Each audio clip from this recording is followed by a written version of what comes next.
దాహం దాహం దాహం మోహం మోహం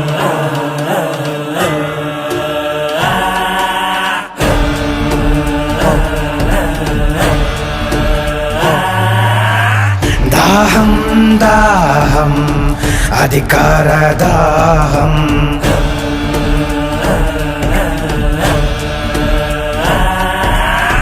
మోహం మోహం కుర్చీ మీద మోహం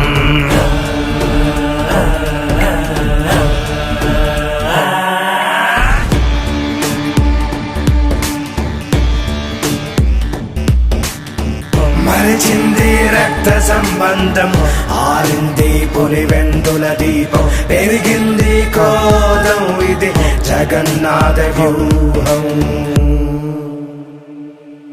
ఇది బయటకి రాని చక్ర వ్యూహం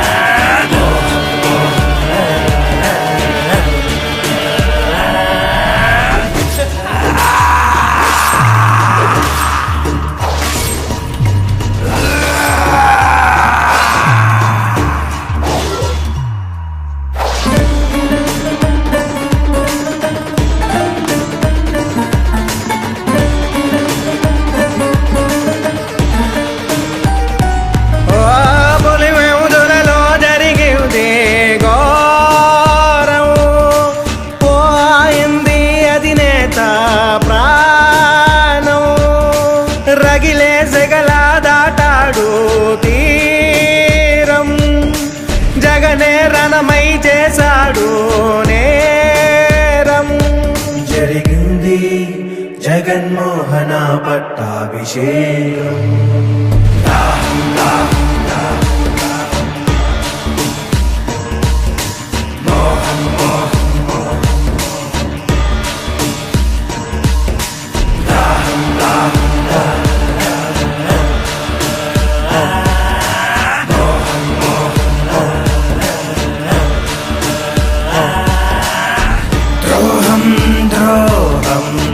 విశ్వాస ద్రోహం మదనం మదనం తెర వెనక మరణం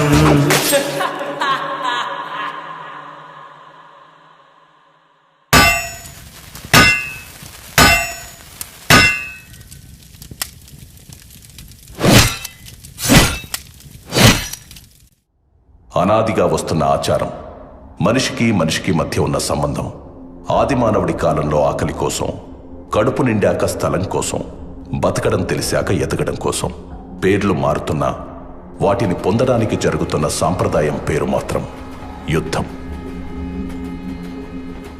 ఓసారి రాయలసీమ ప్రాంతంలో జనం దైవ సమానంగా కొలిచే ఓ రాజు.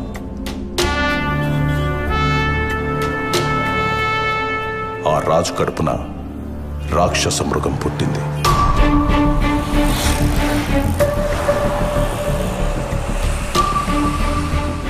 అది అధికార కాంక్షతో రగిలిపోతూ మంచి చెడు మర్చిపోయి తన మన భేదం లేకుండా మారణ హోమాన్ని తలపించే భీకర యుద్ధాన్ని సృష్టించి ఎదగడం ప్రారంభించింది. ఈ కథ మీకు అర్థం కావాలంటే ముందు మీకు పాత్రధారుల గురించి తెలియాలి. ఇది మన కథానాయకుడి వంశవృక్షం. ఎడుగూరి సందింటి ఫ్యామిలీ ట్రీ, అంటే YS family tree. YS Venkatreddy అనే పెద్ద మనిషికి 2 భార్యలు. మొదటి భార్య లక్ష్మమ్మ, రెండో భార్య మంగమ్మ. మొదటి భార్యకి ఒకే ఒక కుమారుడు, ఆయనే చిన్న కొండారెడ్డి. రెండో భార్య మంగమ్మకు 4 మగబిడ్డలు, 5 ఆడబిడ్డలు. ఈ 4 ఒక్కడు రాజారెడ్డి. ఆయన భార్య జయమ్మ. వాళ్ళకి 6 మంది మగబిడ్డలు, 5 మంది ఆడబిడ్డలు. అక్కడ మొదటి భార్య కొడుకు చిన్న కొండారెడ్డికి కూడా 6 మంది మగబిడ్డలు, 5 మంది ఆడబిడ్డలు. ఇప్పుడు మన కథకి సంబంధించినట్టు రాజారెడ్డి కొడుకుల్లో ఒకరు ఆంధ్రప్రదేశ్ గర్వం రాజశేఖర్ రెడ్డి, ఇంకొకరు ఆయన తమ్ముడు వైఎస్ వివేకానంద రెడ్డి. అక్కడ చిన్న కొండారెడ్డి ఫ్యామిలీ నుంచి మన కథకి సంబంధించినట్టు ఆయన మగబిడ్డల్లో వైఎస్ భాస్కర్ రెడ్డి మరియు ఆడబిడ్డల్లో వైఎస్ సుగుణ. వీళ్ళిద్దరూ ఇంకో ఫ్యామిలీ నుంచి కుండమార్పిడి పెళ్లిళ్ళు చేసుకున్నారు. వైఎస్ భాస్కర్ రెడ్డి లక్ష్మమ్మకు పుట్టిన మగబిడ్డ వైఎస్ అవినాష్ రెడ్డి. అక్కడ వైఎస్ సుగుణ గంగిరెడ్డికి పుట్టిన ఆడబిడ్డ వైఎస్ భారతిరెడ్డి. ఇక్కడ మన అధినేత రాజశేఖర్ రెడ్డికి ఒక మగబిడ్డ, ఒక ఆడబిడ్డ. మగబిడ్డ పేరే వైఎస్ జగన్మోహన్ రెడ్డి, ఆడబిడ్డ పేరు వైఎస్ షర్మిల. ఆయన తమ్ముడు వైఎస్ వివేకానంద రెడ్డికి ఒక ఆడబిడ్డ, ఆమె పేరే వైఎస్ సునీత. వైఎస్ జగన్మోహన్ రెడ్డికి వైఎస్ భారతిరెడ్డినిచ్చి పెళ్లి చేశారు. వైఎస్ అవినాష్ రెడ్డి భారతికి మేనమామ కొడుకు.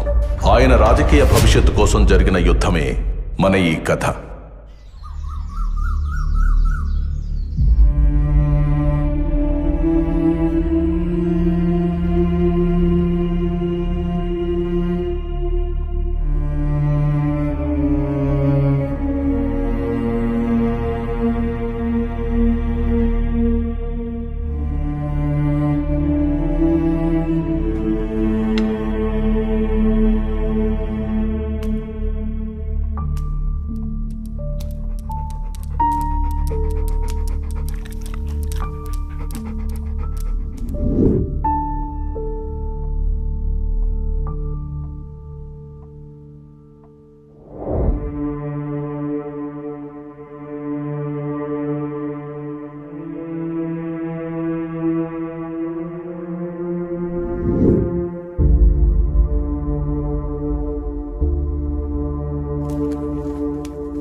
నాయనా, నేను హైదరాబాద్ పోతుండాను. ఇంకో 2 దినాలు ఉండిపోవచ్చుగా తల్లి. నాకు కూడా ఉండాలనే ఉండాది నాయనా, కానీ హాస్పిటల్ నుండి కాల్స్ వస్తుండాయి. పిల్లలు కూడా నా కోసం ఎదురు చూస్తుండారు. సరే తల్లి, హాస్పిటల్ అంటుండా, దాని మీద ఎంతో మంది ప్రాణాలు ఆధారపడి ఉన్నాయి. ఎవరి ఆలస్యం వల్ల వాళ్లకు అన్యాయం జరగకూడదు. పోయిరా తల్లి. ఎక్కువ ఆలోచించి మీ ఆరోగ్యం పాడు చేసుకోకండి. టైంకి మందులు తినండి నాయనా. సరే అయితే పోయొస్తాను నాయనా. ఆశీర్వదించండి. మంచిది, క్షేమంగా పోయిరా తల్లి.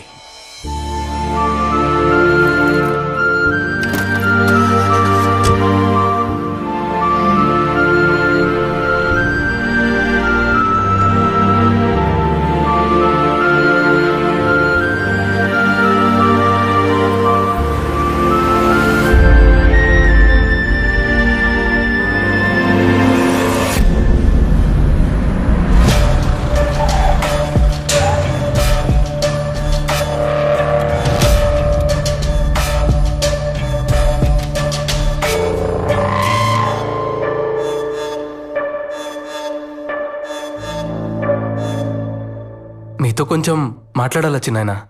రాజకీయమా లేక కుటుంబ విషయమా? రాజకీయమే. అమ్మా ఆడబిడ్డలు లోపలికి పోయి నాకు మాట్లాడుకుందామా? నన్నే వెళ్ళమని నేరుగా చెప్పొచ్చు కదా. నా గురించి వాళ్ళనెందుకు పంపించడం? నాది కూడా ఈ కుటుంబమే. నేను మీలో ఒకటేనని ఏనాడు అనుకోలేదు కదా. ఎప్పుడు వేరుగానే చూస్తారు, వేరుగానే మాట్లాడతారు. అంతా నా కర్మ.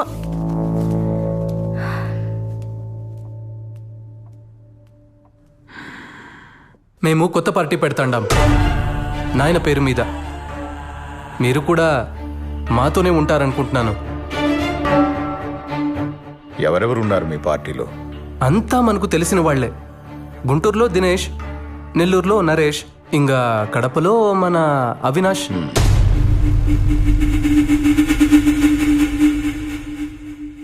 పులివెందుల రాజకీయం రాజారెడ్డి కుటుంబానికి మాత్రమే. ఈడ ఇంకెవడూ అడుగు పెట్టడానికి వీల్లేదు. ఏడున్న మందికి మంచి చేయాలని మేం పడ్డ కష్టం, చేసిన త్యాగం, కన్న కలలు మీకేమీ తెలీదు. తొందరపాటు నిర్ణయాలు తీసుకోకు. ఈ నియోజకవర్గం మన కుటుంబ కిరీటం, మర్చిపోకు. దీని గురించి మనం మళ్ళా అయినా మాట్లాడుకోవచ్చు లేచి నాయన. ఇంకో విషయం, మీ దగ్గరున్న మా నాయన భూమి నాకిస్తే. మీ నాయన భూమా? ఇద్దరం కలిసి అంతా సంపాదించుకున్నాం. నా అన్న, నేను వేరువేరని ఎప్పుడూ అనుకోలేదు. అన్న భూమి కొంత నా పేరు మీద ఉన్నట్టే నా దుడ్డు కూడా చాలా వరకు ఆయన దగ్గర ఉండిపోయి ఉండాది. అయితే ఎప్పుడొస్తుంది మా చేతికి ఆ భూమి? ఎవరెవరికి ఏమేం రాసివ్వాలి? షర్మిలకు, విజయమ్మకు ఏం రాసివ్వాలి? నీకేం రాసివ్వాలి చెప్పు. ఇప్పుడే రిజిస్ట్రార్ ఇంటికి పిలిపిద్దాం. అంటే అది ఇప్పుడే ఇచ్చేయమని కాదులే చిన్నాయనా, నువ్వింకా ఉండనివ్వున్నావుగా. మెల్లగా అన్ని చూసుకుందాంలే. మనం పెట్టే కొత్త పార్టీకి నువ్వే పెద్ద దిక్కుగా ఉండాలి చిన్నాయనా. మిగతా చిన్న చిన్న విషయాలు, సీట్లు ఎవరికివ్వాలి, ఎవరిని ఎక్కడ నిలబెట్టాలి అనేవన్నీ నేను చూసుకుంటాను. మరి తొందరలోనే మీటింగ్ పెట్టి అనౌన్స్ చేసేయమంటారా? మీ నాయనకు నాకు రాజకీయ భవిష్యత్ ఇచ్చింది కాంగ్రెస్ పార్టీ. ఆ పార్టీని వదిలి నేనెక్కడికి రాలేను. ఆవిడకి ఎదిరిళ్లే ముందు ఒక్కసారి ఆలోచించుకో. ఎందుకంటే నువ్వు ఎక్కడెక్కడ ఏమేం చేశావో మీ నాయన కన్నా ఆవిడికే బాగా తెలుసు. నీ గతంలో ఉండే ఒక్క పేజీని బయటికి లాగిందంటే నువ్వు కూర్చుని కలగంటున్నది మొత్తం తలకిందులైపోతుంది. మీరు చెప్పిన వాటికల్లా భయపడుతూ ఉంటే ఉండే చోటు నుండి ఒక్క అడుగు కూడా బయటకేయలేం. అన్నిటికీ తెగించే పార్టీ పెడతాండా. అండగా ఉండాలనుకుంటే రండి, లేదంటే వెళ్ళొస్తానండి.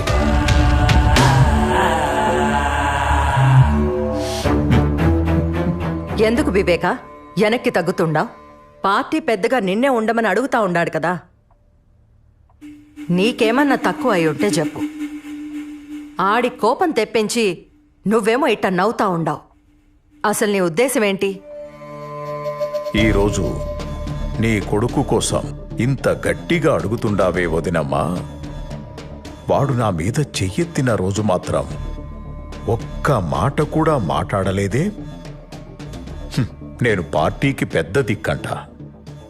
సీట్లు ఎవరికివ్వాలో, ఎక్కడ ఎవరిని నిలబెట్టాలో వాడే నిర్ణయిస్తాడంట.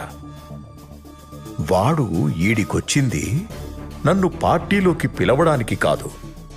నేను పార్టీ పెట్టుకుంటున్నా వచ్చి చేరితే చేరమని చెప్పడానికి మాత్రమే. నా దారి వాడి దారి వేర్వేర్లే.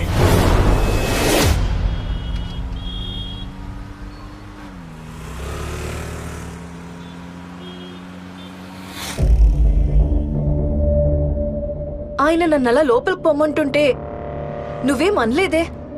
మీరంతా ఒకటే కదా, నేనే పరాయిదాన్ని. మా వాళ్ల గురించి అన్నేసి మాటలు అంటుంటే కిక్కురు మనకుండా పక్కనే కూర్చున్నావు. అయినా నువ్వేమంటావులే, ఆయన కూడా మీ కుటుంబమే, మీ రక్తమే కదా. నేనే బయటదాన్ని.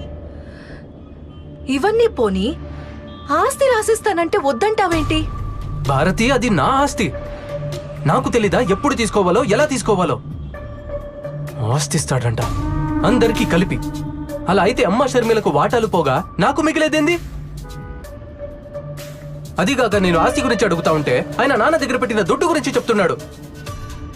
ఇట్టే ఇంకా ముందుకు పోతే మొదటికే మోసం వస్తాదని మధ్యలోనే ఆపేసిన్నాను.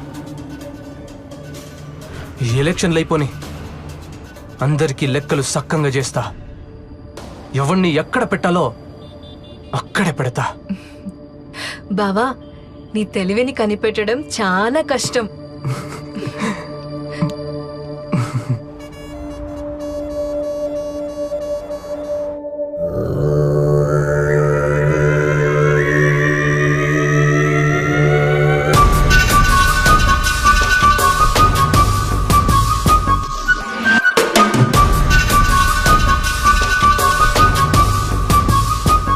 చూడు మామా, మా ఆయన ఆస్తి ఇవ్వమని అడిగితే నానా మాటలన్నీ అని పంపించాడు వీళ్ళ చిన్నాన్న. మావయ్య పోయాక మా ఆయన ఒంటరివాడైపోయిండాడు. మేమందరం ఉండగా మీ ఆయన ఒంటరివాడు ఎలా అవుతాడు? నువ్వేమీ భయపడకు. జగన్ కండగా మేమున్నాం. ఏది ఏవైనా సరే జగనే సీఎం. ఇది మార్చడానికి ఏ తలాడ్డొచ్చినా తెంచి అవతల పారేస్తాం. నీ ఆస్తి ఆడికి పోదన్నా. ఆ ముసలోడి బేనామిలకు చావు భయం చూపెడితే చాలు, పరుగెత్తుకుంటూ నీ పక్కకొచ్చి చేరతారు. వద్దన్నా వాళ్లంతట వాళ్లే వచ్చి నీ ఆస్తి నీకిచ్చిపోతారు. వివేక పవర్లో ఉండగా నువ్వు చెప్పిన ఏ ప్లాను వర్కౌట్ కాదు. కొట్టినా కోసినా వివేకాన్ని కాదనే దమ్ము ఆ బినామీలకు రాదు. ముందు మీరు పొలిటికల్గా బలపడితేనే ఏమైనా చేయగలరు. ఆయన మనం పెట్టే కొత్త పార్టీలోకి రమ్మంటే రానన్నాడు. అసలు మనం పార్టీ పెట్టడమే ఆయనకి ఇష్టం లేదు. పైగా మనం పార్టీ పెడుతుండే వస్తే వస్తాడు, లేకపోతే ఆయనకు నేనే అపోనెంట్గా నిలబడతాను. అప్పుడు ఆయన ఏం చేస్తాడో నేను చూస్తాను.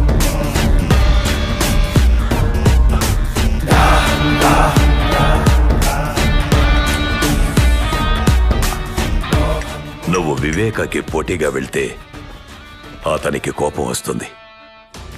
వివేక కోపం వాలికొన్న వరం లాంటిది. ఎదురుగా ఎవడున్నా సరే సగం బలం ఇట్టే లాగేసుకుంటాడు. జగనన్న ముందు వివేక ఎంత నాయనా? అయినా ఈ కడప రాజకీయం మనకేమైనా కొత్త? రాష్ట్ర రాజకీయానికి కడప రాజకీయానికి జింక పిల్లకి పెద్ద పులికి ఉన్నంత తేడా ఉంటాది. ఇది తెలియకే ఎంతో మంది నాయకులు చాలా తొందరగా చచ్చిపోయి ఉండారు.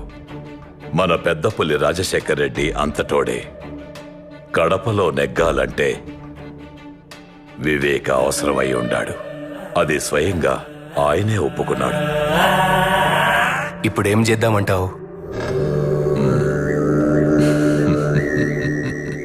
ఏమి చేసినా విజయమే చేయాలా? మా ఆయన వల్లే కాలేదంటే ఆవిడెళ్ళేం చేస్తుంది మామా? వివేకకి విజయం అంటే చాలా గౌరవం. ఆవిడ ఎలక్షన్లో నిలబడతాదంటే వివేక పోటీలో కూడా ఉండడు. దాహం దాహం అధికార దాహం. నియంతలా మారాలని ఒకడి రాజకీయ స్వార్థానికి సాయంగా దాన్ని మరింత బలంగా మార్చే దిశగా కొన్ని శక్తులు పనిచేయసాగాయి.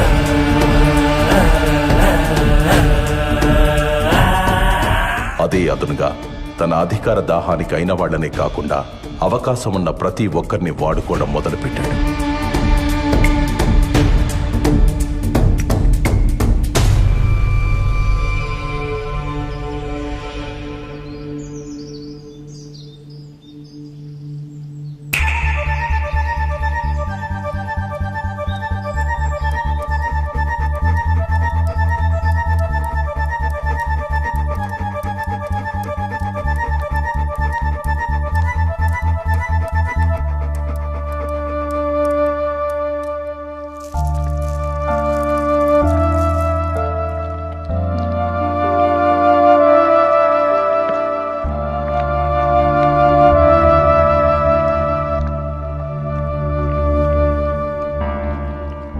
ఏంటి వదినమ్మా ఇలా సడన్గా వచ్చారు? ఏదైనా మాట్లాడాలా? వివేక, ఆయన చనిపోయాక నువ్వు చాలా మారిపోయి ఉండావప్పా. ఆస్తి గురించి వస్తే కొడుక్కి షర్మిలకి నాకు సపరేట్గా ఇస్తానని చెప్పుండావు. జగన్ మనసు ఎంత బాధపడుండాదో తెలుసా? మాలో మాకే నువ్వు గొడవ పెట్టబోతుండావు. ఈరోజు నేను మీకో దుర్మార్గుడిలా కనిపిస్తుండానేమో, కానీ నా మాట మాత్రం మీరు మర్చిపోగాకండి. ఏదో ఒకరోజు మిమ్మల్ని ఇద్దరినీ ఆ జగన్ భారతి రోడ్డు మీద నిలబెడతారు.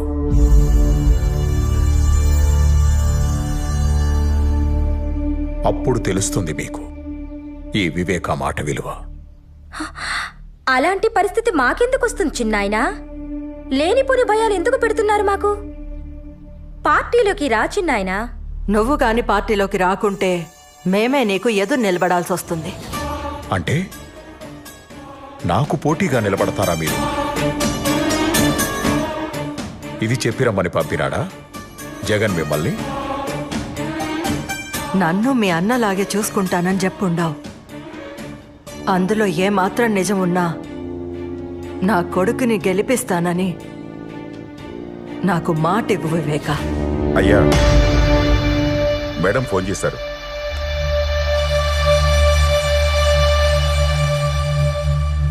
Hello madam. नमस्ते विवेक जी। आपने वादा किया था कि आप पार्टी के प्रति वफादार रहेंगे। इस वादे को निभाते हुए इस बार आपको कांग्रेस पार्टी के लिए पुलिवेंदला से चुनाव लड़नी होगी। अगर आप हमारे साथ खड़े रहोगे तो हमें बेहद खुशी होगी। विवेका जी, आप सुन रहे हो? विवेका जी, आप जैसा कहेंगे वैसा ही होगा मैडम। शुक्रिया। I promise you. I am going to contest in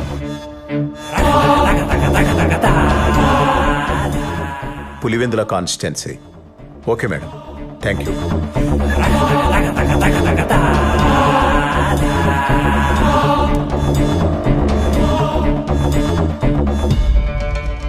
వదినమ్మా,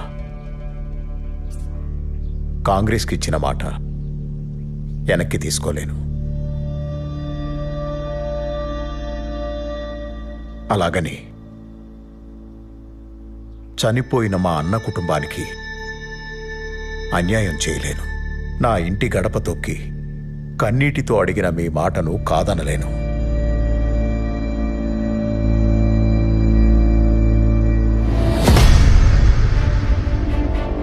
మీకు నేను మాటిస్తున్నాను, ఈసారి ఎలక్షన్లలో మీకు పోటీగా నేనే నిలబడతాను. కానీ మీరే గెలుస్తారు, గెలిపిస్తాను. దీన్నెవ్వరూ మార్చలేరు. ధైర్యంగా పోయిరామా.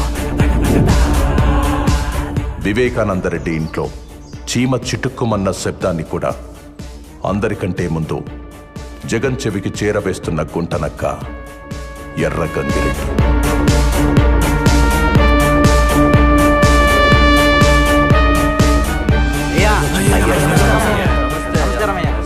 అయ్యా, మీరట కాలు మీద కాలేసుకొని కూర్చోండి. ఈసారి కూడా గెలుపు మనదే. అయ్యా, ఈసారి ఒక్క ఓటు కూడా అటు ఇటు పోదు, గెలుపు మనదే. అందరికీ నమస్కారం. ఈసారి నేను పోటీలో మాత్రమే ఉంటాను, కానీ విజయం మే ఎలక్షన్లో గెలవాలి. అయ్యా, ఏం మాట్లాడుతున్నారు? మధ్యలో ఇంకెవరూ మాట్లాడకండి. వదినకు నేను మాటిచ్చాను. ఎవరూ భయపడకండి. మీకు కూడా మాటిస్తున్నాను. నాకు అధికారం ఉన్నా లేకున్నా నేనెప్పుడూ మీతోనే ఉంటాను. పోయిరండి. పులివెందుల బై ఎలక్షన్ లో కాంగ్రెస్ అభ్యర్థి వైఎస్ వివేకానందరెడ్డిపై వైఎస్ఆర్పీ అభ్యర్థి విజయమ్మ భారీ మెజార్టీతో గెలుపొందారు. ఈ విజయంతో ఆంధ్రప్రదేశ్ లో మరొక ప్రాంతీయ పార్టీ సంచలనం సృష్టించింది.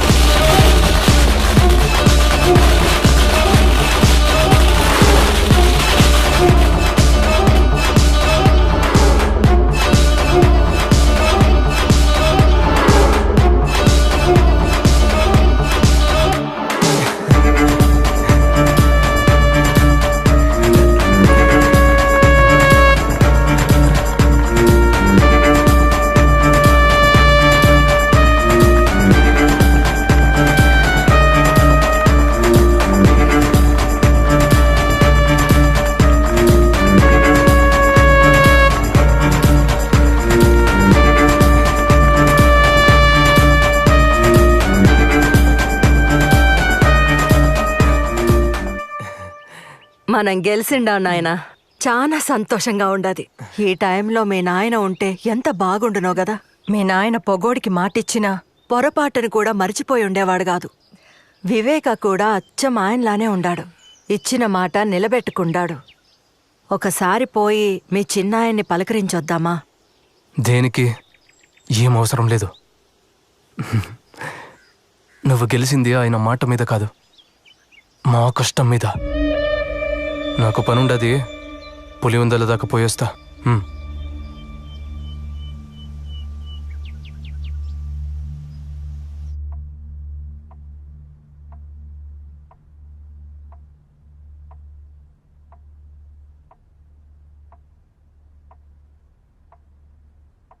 అన్నా, మనం ఇప్పుడు పవర్లో ఉండాం కదన్నా. ఆ వివేక ఒంట్రోడైండు. ఇప్పుడు వాళ్ళ పేనామిల్ని పిలిపించి ఆస్తి గురించి అడుగుదామా?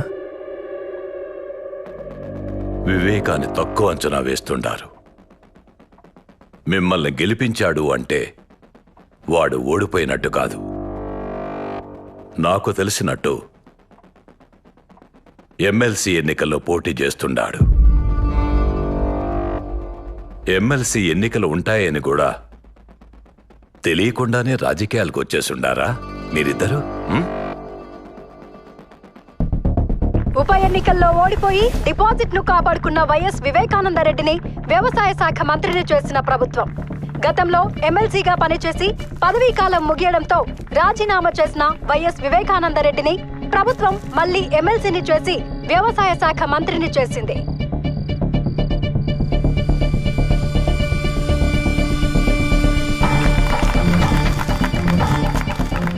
చెప్పండి కృష్ణమోహన్ రెడ్డి గారు. అన్నా, వివేకం ఉంటే మన పార్టీలోనైనా ఉండాలి, లేదా పవర్లో లేకుండానే ఉండాలి. మన పార్టీ గెలవనప్పుడు వాడు పవర్లో ఉంటే మనకు చాలా ఇబ్బంది అవుతుంది. ఆ ప్రశాంత్ కిషోర్కి ఫండ్స్ కూడా ఏర్పాటు చేయాలా. ముందు మనం చేయాల్సిన పనులు ఈ రెండు. దీని గురించి మీరు చాలా సీరియస్గా ఆలోచించాలి.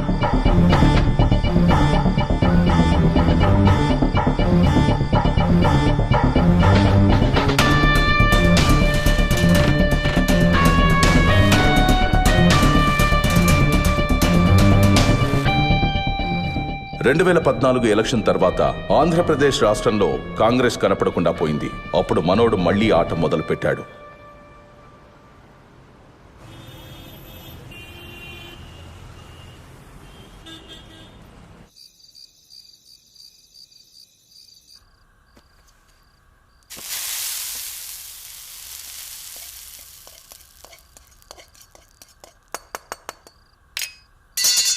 అయ్యో పెద్దమ్మా, ఇంట్లో ఇంతమంది పనివాళ్లుండగా నువ్వెందుకు వంట చేస్తుండావు? ఇవిక్కడే వదిలే, నేను చేసి పెడతా, నువ్వు వెళ్ళు. దీంట్లో ఏముండదులే బిడ్డ, నాకు కూడా అప్పుడప్పుడు వంట చేయాలనిపిస్తా ఉంటుంది. కానీ ఇంట్లో వంట చేయడానికి నాకు నో పర్మిషన్. వాళ్ళు చేసి పెట్టిందే తినాలి తప్ప నన్నెవ్వరు ఏం చేయనివ్వరు. ఇలా ఎప్పుడో ఒకసారే అవకాశం వస్తుంది. అలా వచ్చినప్పుడు మాత్రం అస్సలు వదులుకోకూడదు కదా. అవును, ఎట్టా ఉంటది మీ సోషల్ సర్వీస్? ఇప్పుడు కూడా అంతేనా? నాకు పేషెంట్ దొరక్కపోయినా పర్లేదు, కానీ ఎవరి ఆరోగ్యం పాడవకూడదని పరిగెడతానే ఉండావా? అంతే కదా. నా చేతిలో ఎంత చేయొచ్చో, నా వల్ల ఎంత అవుతుందో అంత చేస్తానంతే. నీకింకా చెయ్యాలనుంటే పవర్లో కూర్చుని చేయొచ్చు కదా. రాజకీయం ద్వారా అయితే రీచ్ ఎక్కువ ఉంటది. దానికి నాన్న ఉన్నారు కదా, నాకెందుకు అవన్నీ? మీ నాయనకి నువ్వన్నా చెప్పమ్మా. ఆయనతో జనాలకి ఎంత అవసరమో ఆయనకి రాజకీయం కూడా అంతే అవసరం. మేం చాలాసార్లు అడిగి చూసినాం, ఒక్కసారి కూడా మా మాట వినకపాయే. ఆ కాంగ్రెస్ పార్టీకే విధేయుణ్ణి అంటుంటాడు. ఇప్పుడు రాష్ట్రంలో కాంగ్రెస్ పార్టీ లేకుండా పోయింది. కనీసం ఇప్పటికైనా మాతో చేరమని చెప్పమ్మా.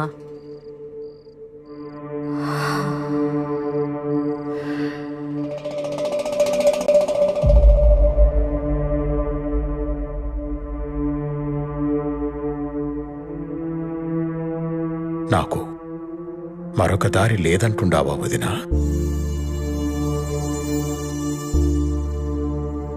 మనమిలా తలో పక్కా విడిపోయి అవమానం పాలు కావద్దంటాండాను. ఆలోచించు వివేక, అందరం కలిసుంటేనే కదా కుటుంబానికి గౌరవం, బలం ఉంటుంది కదా. నువ్వొక్కడివే ఇలా ఏం చేస్తావు చిన్నాయనా?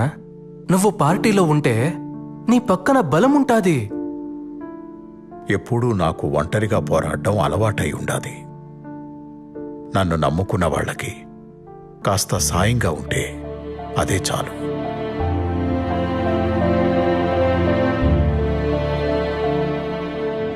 అమ్మా సునీత, నువ్వైనా చెప్పమ్మా మీ నాయనకి. ఎందుకంత మొండి పట్టు పట్టుకుని కూర్చుండావు నాయనా? వీళ్ళు తప్ప మనకెవరుండారు? ఏదైనా అందరూ కలిసే చేయండి, అది రాజకీయమైనా ఇంకేదైనా.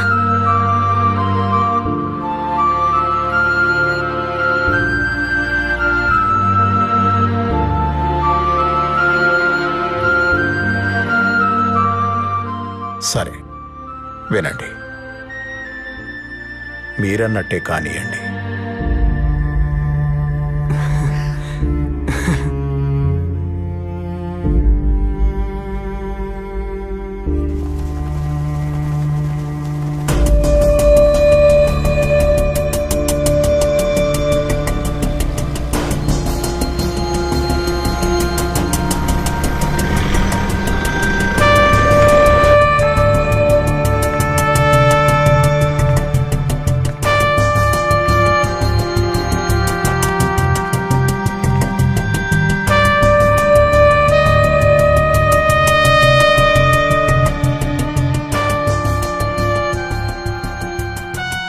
దేవుడి దయతో ఈరోజు వాతావరణం కూడా చల్లగా ఉంది.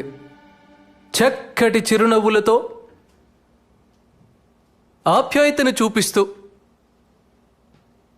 ప్రేమానురాగాలు పంచిపెడతా ఉన్న ప్రతి అక్కకు, ప్రతి చెల్లెమ్మకు, ప్రతి అవ్వకు, ప్రతి తాతకు, ప్రతి సోదరుడికి, ప్రతి స్నేహితుడికి ముందుగా 2 చేతులు జోడించి హృదయపూర్వకంగా కృతజ్ఞతలు తెలుపుకుంటా ఉన్నా.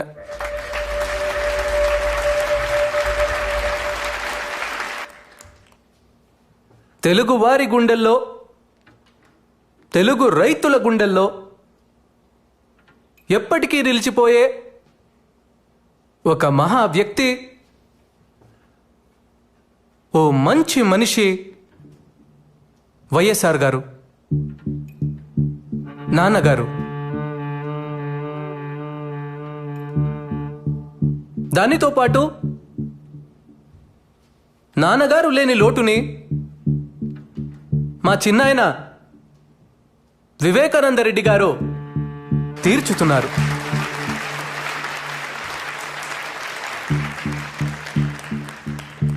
ఆయన మన పార్టీలో చేరడం వల్ల మనకు 1000 ఏనుగుల బలం వచ్చింది.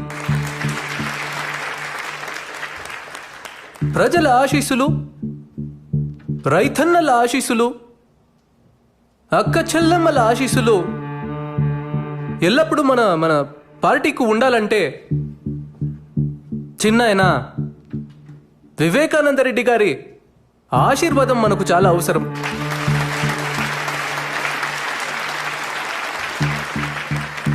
ఇప్పుడు మన పార్టీ గురించి, మన కర్తవ్యాల గురించి చిన్నాయన మీకందరికీ తెలియజేస్తాడు. ఈ 2 మాటలు చెప్పి నేను సెలవు తీసుకుంటా ఉన్నా. మా అన్న రాజశేఖర్ రెడ్డి బిడ్డ మన వైఎస్ జగన్ మంచి ఉద్దేశంతో పార్టీ పెట్టుండాడు. రైతులందరికీ అలాగే పేదలకు మంచి చేయాలని ఈ పార్టీ పెట్టుండాడు. ఈ పార్టీకి మా సపోర్టే కాదు, మీ అందరి సపోర్టు కావాలి. మీ అందరూ మీ జగనన్నని గెలిపించండి. నమస్కారం.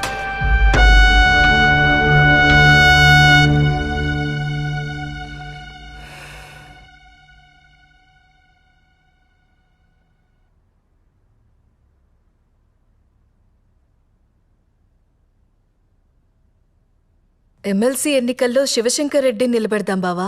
ఆయన మనకి ఎంతో సహాయం చేశారు కదా. బాబాయ్ నిలబడుతున్నాడు కదా. ఆయన కోసం మనకు సాయం చేసిన వారిని మర్చిపోతామా? ఆయన మనకు విలువ ఇవ్వనప్పుడు వీళ్లే కదండి మన పక్కన నిలబడ్డారు. భారతి నీకు అసలు... సరే వదిలే భారతి. ఇప్పుడు అన్న ఎలా చెప్పితే అలా చేద్దామంతే. ఏదో సీటుకి ఆశపడి మిమ్మల్ని అడిగాం.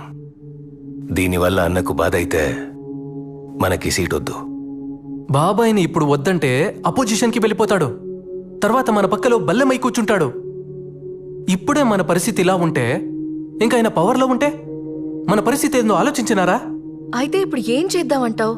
ఇంతకు ముందు వివేక వేసిన ప్లాన్ ఈసారి మనం వేద్దాం. ఆయన్ని ఎమ్మెల్సీగా నిలబెడదాం.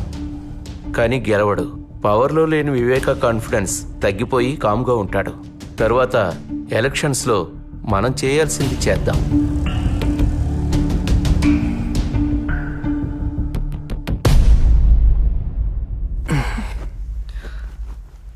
సరే కానివ్వండి.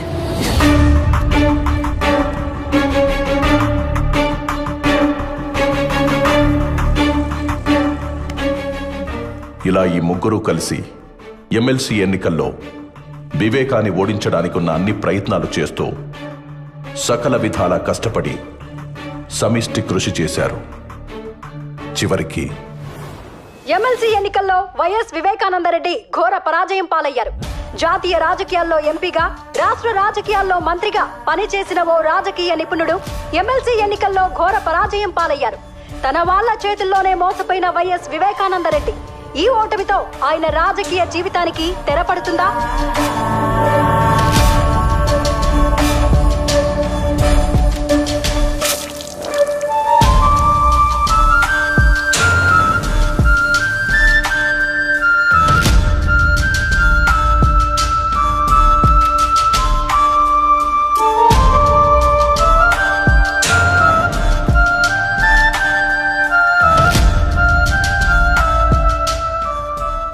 దశాబ్దాల రాజకీయ జీవితంలో వివేకాకు ఈ ఓటమి అతిపెద్ద అవమానమైంది. దీని గురించి చాలా ఆలోచించారు.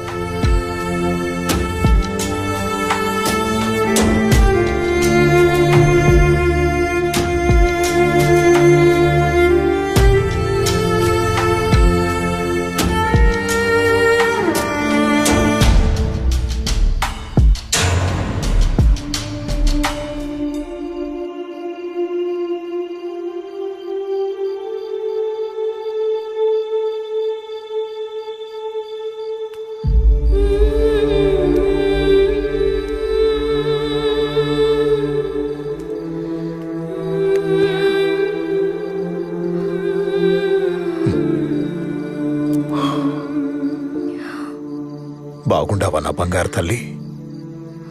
నిన్ను చూడాలని అనుకుంటుండా, ఈలోగా నువ్వే వచ్చేసినావు. ఈ నాయన మనసు నీకెట్టా తెలిసిపోతుండాది బంగారు తల్లి? నేను చెప్పడం వల్లేగా నువ్వు ఓడిపోయినావు.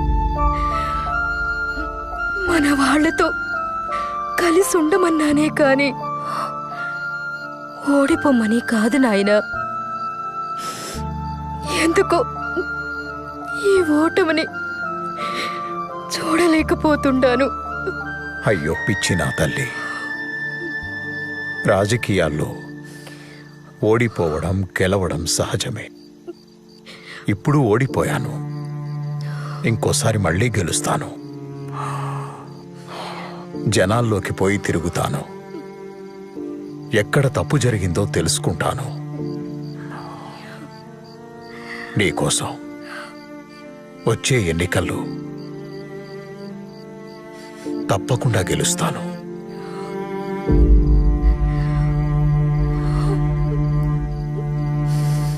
ఎక్కడ తప్పు జరిగిందని తెలుసుకోవడానికి తన ప్రయత్నాలు మొదలుపెట్టాడు.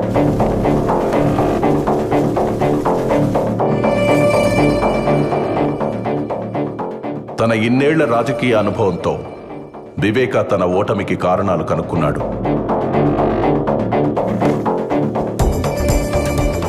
వచ్చే ఎన్నికల్లో గెలుపుకు సర్వం సిద్ధం చేశాడు. తన మానసిక స్థితిని సరిచేసుకోవడంతో పాటు పార్టీ పెత్తనాన్ని కూడా తన చేతుల్లోకి తీసుకున్నాడు. పులివెందుల రాజకీయంపై తమ ఆధిపత్య పరంపర కొనసాగనివ్వడం కోసం యువ నాయకుడిలా యాక్టివ్గా ఉంటూ అన్ని విధాలుగా ఎఫర్ట్ పెడుతూ రగిలే ఓ బడబాగ్నిలా దూసుకొస్తున్న వివేక తన ఇంటి నుండి కారు మబ్బు కమ్ముకొస్తుందనే విషయాన్ని తెలుసుకోలేకపోయాడు.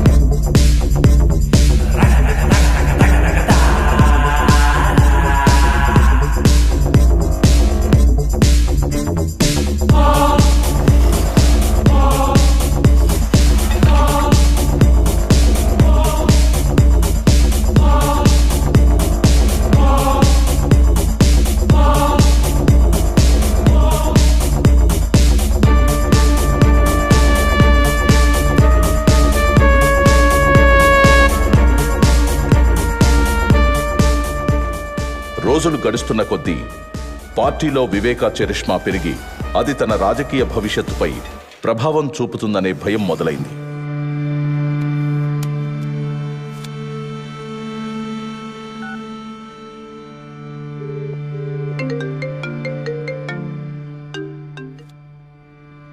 చెప్ప అవినాష్, నువ్వే ఏదో ఒకటి చేయాలి భారతి.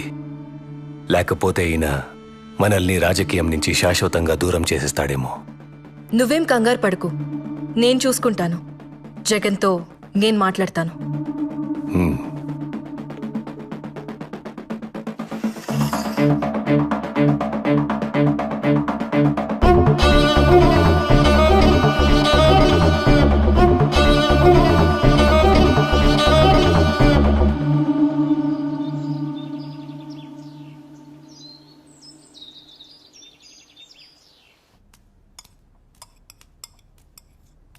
మీతో కొంచెం మాట్లాడాలి చిన్నమామ. రాజకీయమా లేక కుటుంబ విషయమా? ఈ కుటుంబానికి రెండు ఒకటే గదా. ఎందుకు చిన్నమామ నేనంటే అంత కోపం మీకు? నేనేం పాపం చేశాను? ఒక్కసారైనా నన్ను ఈ కుటుంబంలో మనిషిగా చూసారా? షర్మిలమ్మ, నేను, సునీత కలిసే పెరిగాం కదా. షర్మిలమ్మను హైలైట్ చేసి మెచ్చుకున్నట్లు, గౌరవించినట్టు ఎప్పుడైనా నా గురించి ఒక్క మంచి మాట అన్నారా? షర్మిలమ్మను ఎవ్వరూ ఊరికే హైలైట్ చేయడం లేదమ్మా. మీ ఆయన వెళ్ళి జైల్లో కూర్చుంటే షర్మిలమ్మ ఆడబిడ్డైనా వెళ్ళి పాదయాత్ర చేసింది. ఎండకు వానకు జనాల్లో కలిసి తిరిగింది. ఎంతో కష్టపడింది. అందుకే అంత మంచి పేరు సంపాదించుకుంది. పోనీ నువ్వు చేయలేకపోయావా పాదయాత్ర? అప్పుడు అందరూ నిన్నే హైలైట్ చేసి మాట్లాడుకునేవారు. అవన్నీ నా వల్ల అవ్వలేండి గాని మా వాళ్లకు అదే అవినాష్కి ఎంపీ సీట్ అడిగితే ఎందుకంత స్వార్థంగా వద్దంటుండారు? ఏమ్మా, షర్మిలమ్మ పడ్డ కష్టానికి ఏదో మా వంతు సహాయంగా చిన్న ఎంపీ టికెట్ ఇచ్చి సరిపెడదామనుకుంటుండా. ఆమె చేసిన దానికి ఆ సీటు కూడా తక్కువే. తను తలుచుకుంటే ఒక మంచి నాయకురాలవుతుంది. ఒక ఆడబిడ్డకి ఇచ్చిన సీటు తీసుకెళ్లి మీ భాస్కర్ రెడ్డి కుటుంబానికి ఇవ్వమని వంత పాడుతున్నావే, సిగ్గుగా లేదమ్మా నీకు? సరే, నేను వెళ్తున్నాను. మీరు భోజనం చేసి కడుపు నింపుకునే రండి. మీరెప్పుడు నన్ను ఒప్పుకోరు. షర్మిలమ్మ కడప ఎంపీ ఏంది? నేను మీకు ముందే చెప్పుండాను, పులివెందుల రాజకీయాలు రాజారెడ్డి కుటుంబానివి మాత్రమే. ఆ అవినాష్ని జమ్మల మడుగులో నిలబడమను నేనే క్యాంపెయిన్ చేసి గెలిపించుకుంటాను.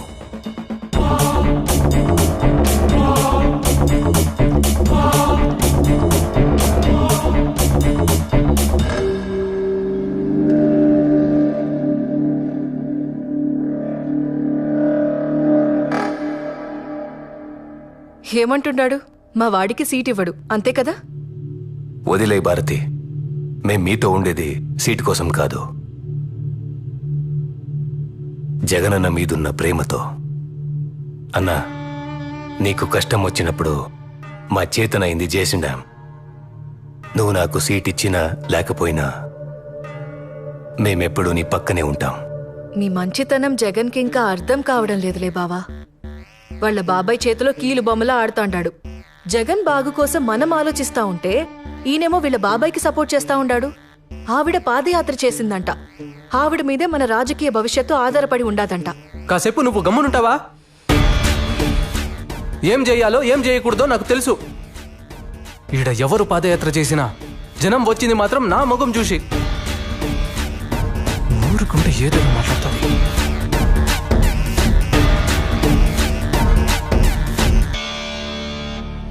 ఎలా ఉన్నారు చిన్నాయన? సడన్ గా పిలిచినారు? షర్మిలమ్మ, కడప ఎంపీగా నువ్వే నిలబడుతుంటావు. చిన్నాయన, అన్న చెప్పారు కదా ఆ సీటుని అవినాష్కి ఇస్తున్నారని. మరి నీ సంగతి ఏంటి తల్లి? నాదేముంది, మనది పార్టీ, మనది జెండా. అయినా అన్న ఇప్పుడు నాకేం తక్కువ చేస్తున్నాడు?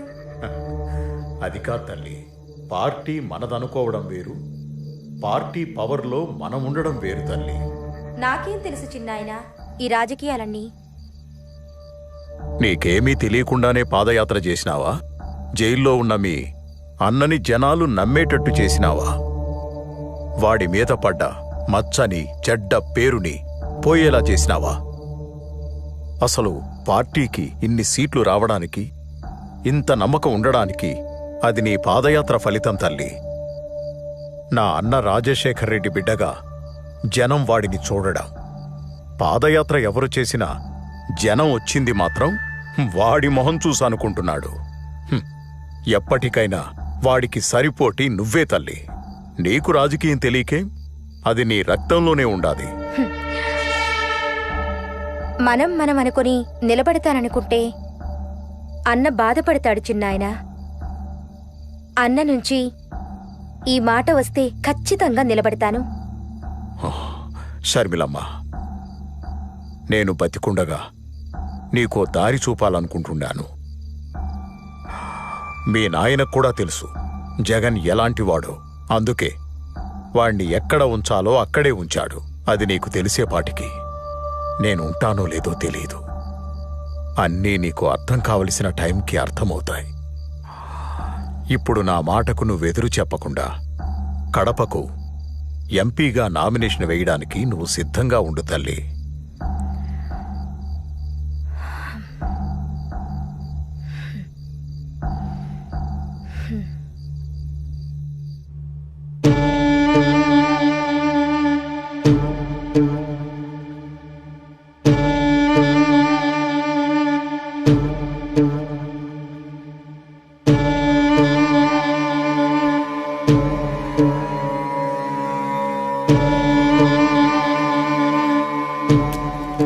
ఈసారి ఎలాగైనా మనం గెలవాలి జగన్ గారు. ఏదో ఒకటి చేయండి. మన కోడి కత్తి ప్లాన్ కూడా వర్కౌట్ అవ్వలేదు. ఈసారి ఏదైనా చేస్తే కొంచెం ఎమోషన్గా ట్రై చేయాలి. ఏం చేద్దాం మరి? మీరే చెప్పండి. దాన్ని మీరు మాట్లాడుకోండి. మిగతాది గ్రౌండ్ రిపోర్ట్ వచ్చినాక మనం మళ్ళీ కలుద్దాం. Some emotional things has to happen. చూడండి, ఇది మాత్రము గట్టిగా గుర్తుపెట్టుకోండి. వస్తాను.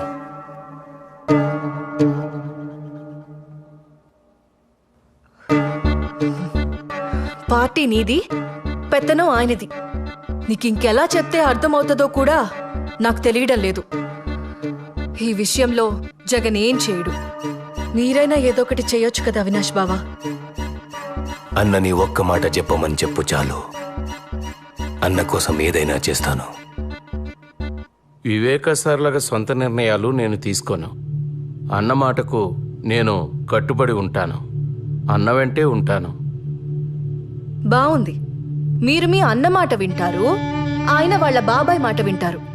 ఇదిలాగే ఉంటే ఏదో ఒక రోజు షర్మిలమ్మని సీఎం చేసేస్తాడు. అప్పుడు మనమందరం కలిసి అడుక్కు తిందాం. సరే, ఈ మాటలన్నీ ఎందుకో? ముందు ఏం చేయాలో అది చూడండి. పీకే చెప్పాడు కదా సింపతి వర్కౌట్ అవ్వాలని. అన్నా, ఇది చాలా కష్టమైన పనన్నా. నీకోసం ఎంత కష్టమైనా భరిస్తాను, కానీ అడ్డుంది పెద్ద నీడ. ఇంతకంటే పెద్ద నీడల్నే. చూడు, నీకు కావలసిన సపోర్ట్, ఇన్ఫ్లుయెన్స్ నేను చూసుకుంటాను. నువ్వేం చేయాలనుకున్నావో చేసేయి. సరే అన్నా, అయితే మనకున్న అడ్డుని శాశ్వతంగా తొలగించేస్తానన్నా. నీకు రాజకీయ భిక్ష పెట్టుండాను. ఆ కృతజ్ఞతను చూపెట్టే సమయం ఇది. నువ్వేం చేయాలనుకున్నావో చేయి. నేను సీఎం అవ్వాలి, అంతే.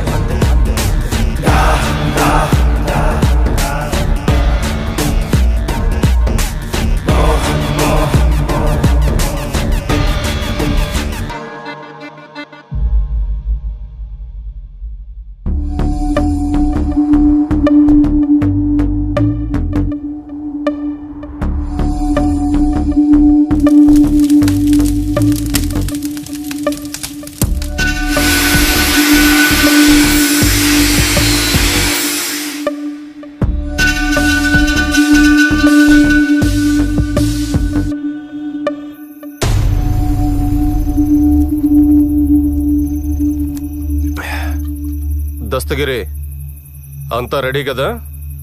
ఎంత తాగుతా ఉన్నా భయం పోవడం లేదన్నా. నిండా మునిగినాక సలేందిరా, ఇంత దూరం వచ్చినాక తిరిగి వెనక్కి తగ్గుతావా ఏంది? అన్నా, అస్సలు మొత్తం ప్లానింగ్ లో నా పేరుని నీ కాడికి తెచ్చినోడు ఎవడన్నా?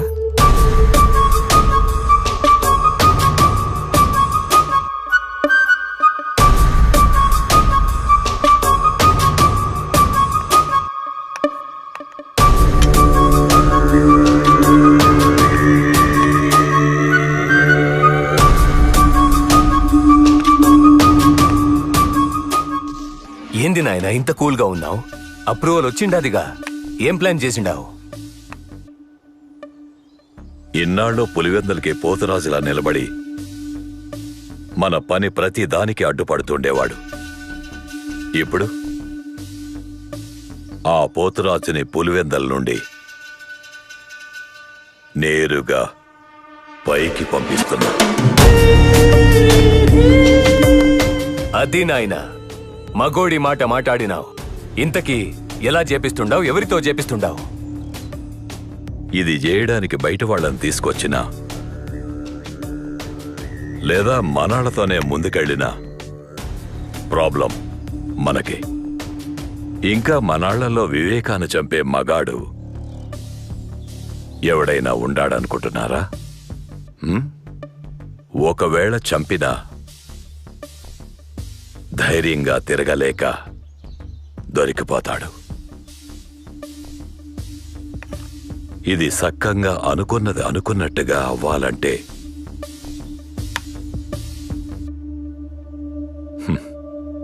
కొందరు వల్లే అయితాది. ఆ కొందరు ఎవరు నాయనా? ఒకటి, ఆయన గురించి అంతా తెలిసే ఉండాలా, ఆయన పక్కనే ఉండాలా, ఆయన మీద పగ పీకల దాకా ఉండాలా.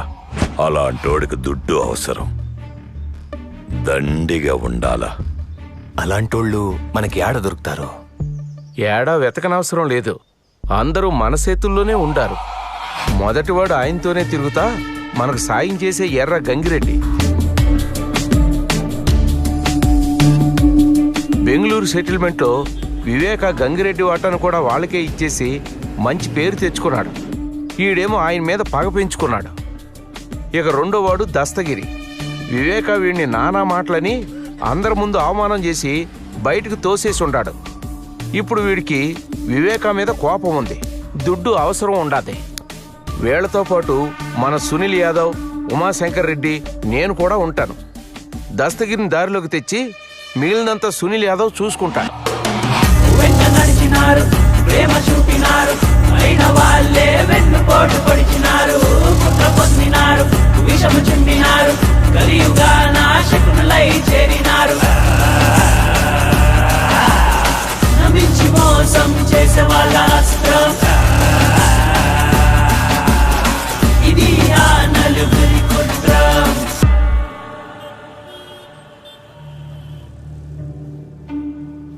ఈ నాయాళ్ళలో పట్టాలు నన్ను వదిలేటట్లేరుగా. వీళ్ళందరికీ పిచ్చి పట్టుండదో ఏమో.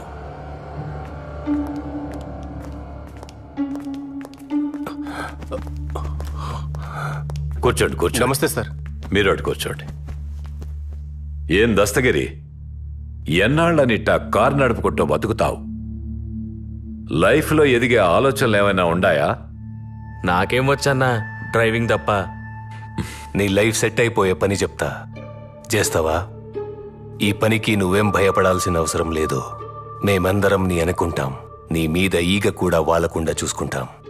వివేక తల మీద 45 crores ఉండాది. నీ వాటా 5 crores వస్తుంది. ఎక్కువగా ఆలోచించుకో. మాకు ఈ పని చేసి పెట్టినావంటే చాలు, నీ దశ తిరిగిపోతాదిరా.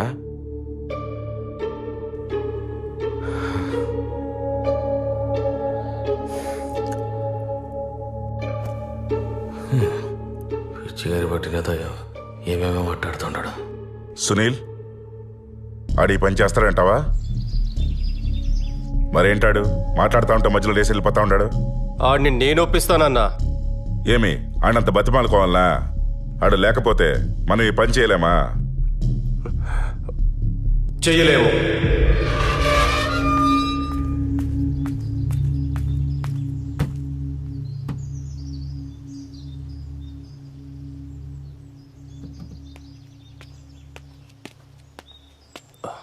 ఏం దస్తగిరి మాట్లాడుతుంటే అలా మధ్యలో వదిలేసి వచ్చేసుండవు? లేకపోతే ఏందన్నా పొద్దున ఇంటికి తీసుకొచ్చుండవు. ఆ ఫ్యామిలీ పేరు చెప్తేనే ఉచ్చబోసుకుంటారు వీళ్ళు. వాళ్ళని చంపే సీన్ వీళ్ళకెక్కడదన్నా. పైగా 45 కోట్లంట. వీళ్ళకంత సీన్ లేదన్నా. ఇవన్నీ అయ్యే పని కాదు గాని నే పోతాండా, నువ్వు. సరే, అవుతుందో లేదో నువ్వే చూద్దు గాని రేపు పెళ్లిపేట దగ్గరికి రా.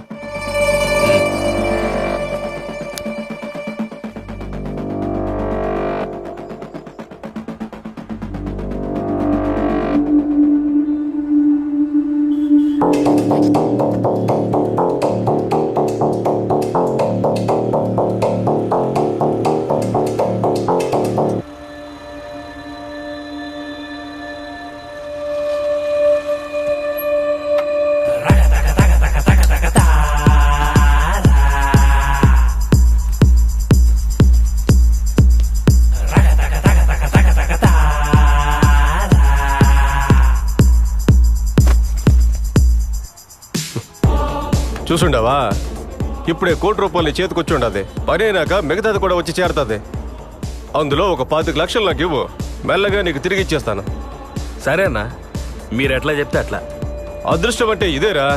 నిన్నటి దాకా నేను పోస్తే గానీ నువ్వు మందు తాగేటోడివి కాదు. ఈ రోజు నాకే అప్పిచ్చే స్థాయికి వచ్చేసినావు. లైఫ్ లో ఎదగాలంటే అప్పుడప్పుడు ఇట్లాంటి రిస్క్ తీసుకోవాలబ్బా. ఇప్పుడు చెప్పు, వాళ్ళకంత సీన్ ఉండదో లేదో?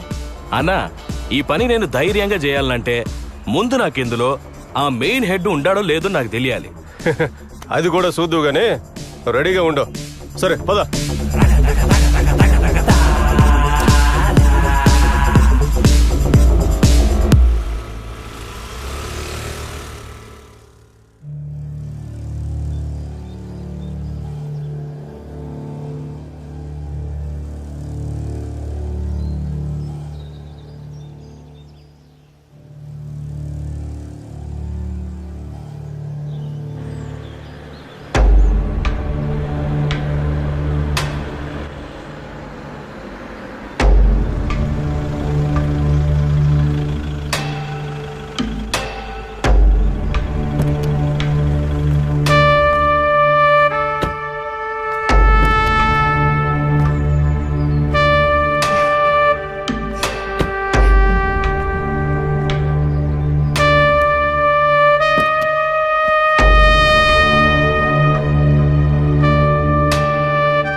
మనం రాజకీయంలో బలపడాలంటే అందరితో పాటు బాగుండాలి. అవును, వాళ్ళని నువ్వే రమ్మన్నావా? అవినాష్ చెప్తాడు. అవినాష్ అన్నా, వాళ్ళు చిన్న మనుషులు కదా, ఇక్కడేం చేస్తున్నారు? ఈసారి కొంచెం గట్టిగానే ప్లాన్ చేశామన్నా. ఈ దెబ్బతో మన సమస్యలన్నీ తీరిపోతాది. ఆ పీకే చెప్పినట్టు జనాల్లో సింపతి క్రియేట్ అవుతుంది. ఏం చేసినా సైలెంట్గా అయిపోవాలి. సరే అన్నా, అసలు ప్లాన్ ఏంటంటే అవన్నీ నాకు అవసరం లేదు. మీరేం చేస్తారో చేయండి. పీకే చెప్పినట్టు సింపతి గట్టిగా వర్కౌట్ అవ్వాలి. జనాలకి మన మీద నమ్మకం రావాలి. దానికోసం మీరు ఎంతవరకైనా వెళ్ళండి. మీ వెనకాల నేనుంటాను. సరే, నేను చూసుకుంటానన్నా.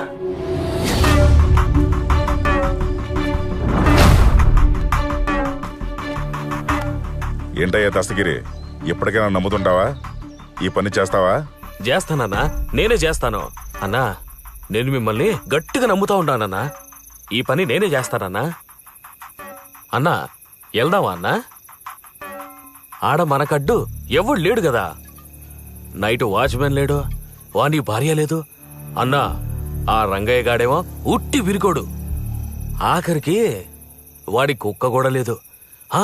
కుక్క అంటే గుర్తొచ్చుండాది. దాన్ని ఎలా చంపేసినారన్నా?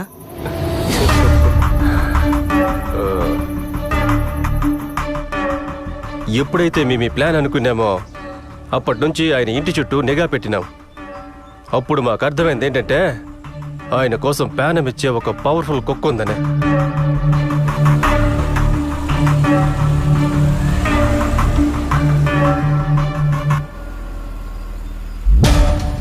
విశ్వాసం లేని బంధువుల కన్నా ఈ పెంచుకున్న కుక్కలే చాలా డేంజర్.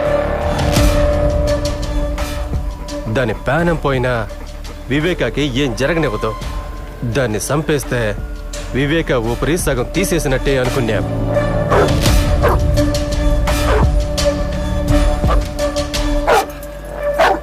రాజు, ఏంట్రా, ఏమైంది నీకు? ఇంతలా అరుస్తున్నావేంటి?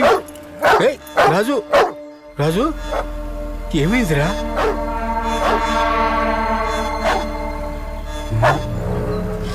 వీళ్ళేంది ఇంటి చుట్టూ ఎన్నిసార్లు తిరుగుతూ అంటారు? వీళ్ళ వాకం చూస్తే ఇది తేడాగా ఉండదు. చూడ్డానికి దొంగల్లా కనిపిస్తున్నారే. అరే రాజు, ఎక్కడికి పోతున్నావురా? రాజు ఆగు.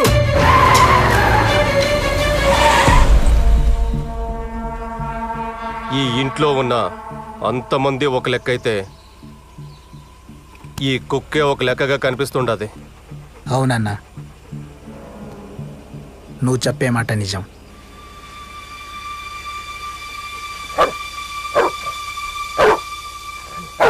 అన్నా, ఇదే కరెక్ట్ టైం అన్నా. బండి ఎక్కించాయి, చంపేయన్నా, చంపేయ్.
కుక్క పోగానే వివేక్ కుడి భుజం పోయినంత బాధపడుంటాడన్నా. దానమ్మ అది బాంబుల కుక్క కాదన్నా. ఆ కుక్క ఒక్కటే 100 మంది పాలేగాళ్లతో సమానం అన్నా. దానికి చిన్న అలికిడి వినబడ్డదంటే చాలు అందరూ వచ్చిందాకా అరుస్తానే ఉంటది. ఆ పెద్దాయన కన్నా డేంజర్ అన్నా అది. దాన్ని లేకుండా చేసి మంచి పని చేసినారు. పెద్దాయన సగం ప్రాణం ముందే తీసేసినారు. ఇప్పుడెళ్ళి ఈజీగా చంపేయచ్చు.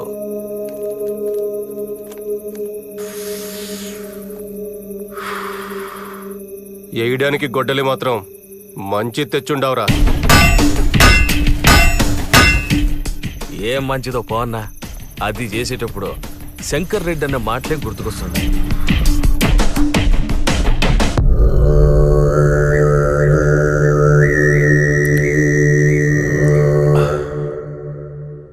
మీరు చేసేది సైలెంట్గా అయిపోవాలా? ఎక్కువ యాగి చేయకుండా ముందు ముఖం మీద తలగడ పెట్టి ఊపిరి ఆపేయండి. సునీలన్న, అనుకున్నది పక్కాగా చేసిరండి. మధ్యలో ఆపేసి మాత్రం రాకండి. అన్నీ 1కి 2 సార్లు చెక్ చేసుకున్నాకే దిగండి. ఈ దెబ్బతో అయిపోవాలి వాడు. నేనంతా చూసుకుంటానన్నా. దస్తగిరి, నాకు గొడ్డలి కావాలప్పా. కొత్త చేయించాలా అన్నా? ఏంది చేయించేది? ఈ చుట్టుపక్కల ఎక్కడ మనం ఏం చేసినా వెంటనే వివేకాకు ఫోన్ వెళ్ళిపోతుంది. ఊరికే భయపడమాకు శంకర్ రెడ్డి అన్నా. ఏది ఏమైనా నేను చూసుకుంటా. లేదన్నా, శంకర్ రెడ్డి అని చెప్పింది నిజమే. ఈ ఏరియాలో సీమ సిట్టుకుమన్నా ఆ పెద్దానికి తెలిసిపోతుంది. అలాంటిది మనం కొత్త గొడ్డలొకటి చేపించినామని తెలిస్తే అంతే, నా భార్య ముండమయ్యాల్సిందే. ఏం దస్తగిరే, నువ్వు కూడా భయపడుతున్నావేమి? భయం కాదన్నా, నీకింకా వివేక్ గురించి పూర్తిగా తెలిసినట్లేదు. ఈ ఊరు కాదు కదా, అందుకే ఎగిరెగిరి పడుతుంటాడు. పొరపాటున వివేకాకు తెలిసి పాతాళానికి తొక్కితే అప్పుడు అర్థమవుతుంది ఈడ ఆయన ఏందో, ఆయన పవర్ ఏందో. ఏయ్, అనవసరమైన మాట్లాపి ఇప్పుడేం చేయాలో చెప్పు. నాకు తెలిసినోడొకడు గదిలో కొలిం పెట్టుకున్నాడు. అక్కడే చేయించుకొస్తానన్నా. సునీల్, అంతా జాగ్రత్తగా చూసుకోండి. నేను రేపు వివేక చేసే క్యాంపెయిన్ దగ్గరికి వెళ్తాను. అక్కడి నుంచి మీకు అప్డేట్ ఇస్తూ ఉంటాను. సరే.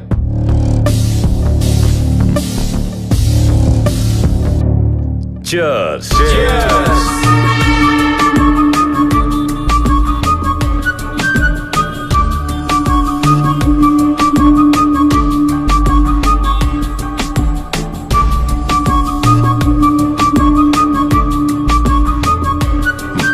నమస్కారం.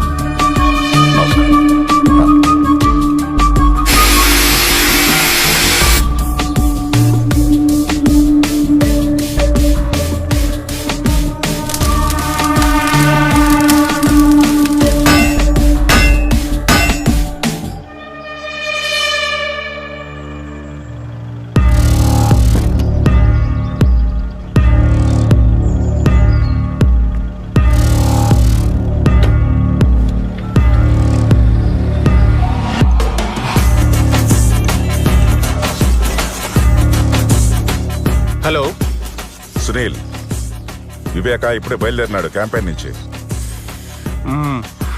ఓకే, ఇక్కడంతా నేను చూసుకుంటా.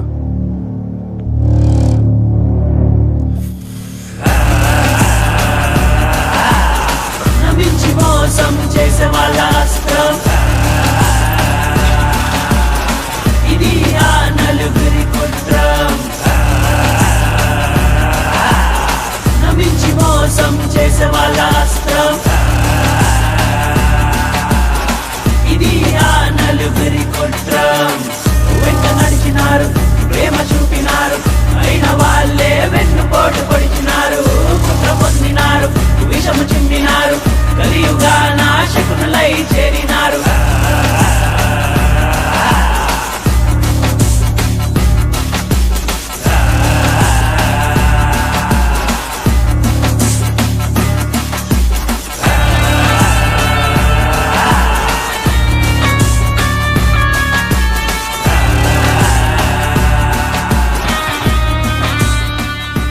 హలో సునీల్, ఏమై ఉండదు?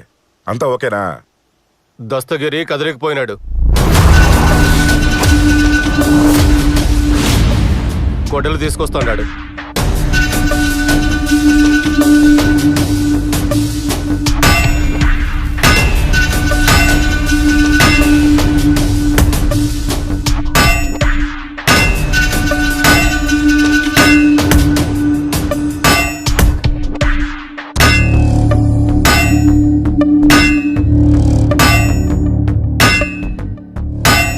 ఇప్పుడు ఎలాంటివేంది? అయినా నువ్వెందుకు పంపించినావా? ఇదంతా ముందుగా చూసుకున్న పడలా? నీకేమైనా బుద్ధి ఉండదా? నువ్వేం కంగారు పడ మాకు, వాడు వస్తాడు.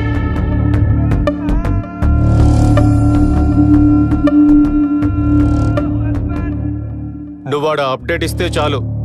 అది కాదు సునీల్. ఛ,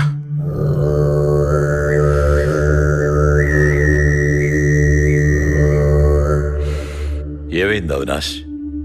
ఎంతవరకు వచ్చింది? నాయనా, మనోళ్ళు ఆల్రెడీ అక్కడే ఉన్నారు.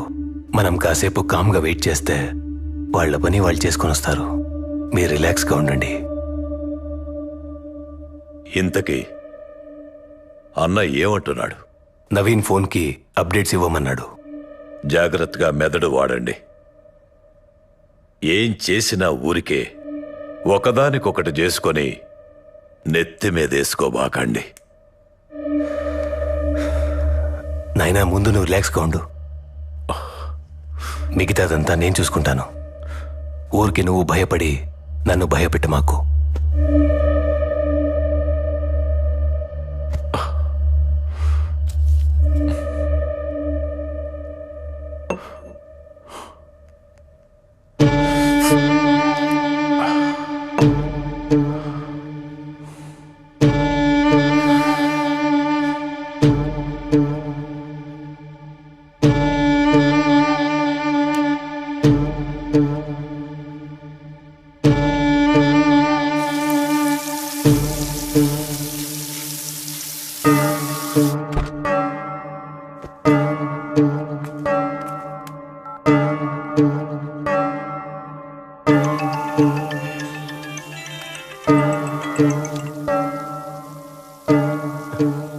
హలో, వచ్చినాడా దస్తగిరి?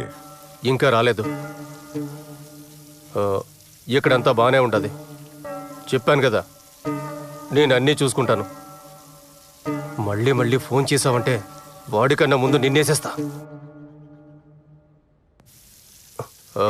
గమ్మునాడిని ఏడుకు తీసుకురా. అది కాదు సునీల్,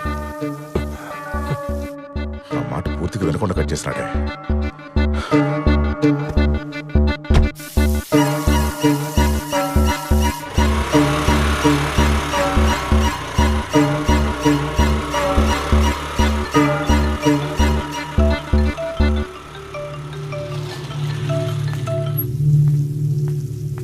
ఏం దత్తగిరి, ఫోన్ చేస్తా ఉంటే తీయడం లేదేందబ్బా? అన్నా డ్రైవింగ్లో ఉన్నానన్నా, టెన్షన్ అవుతా ఉంది.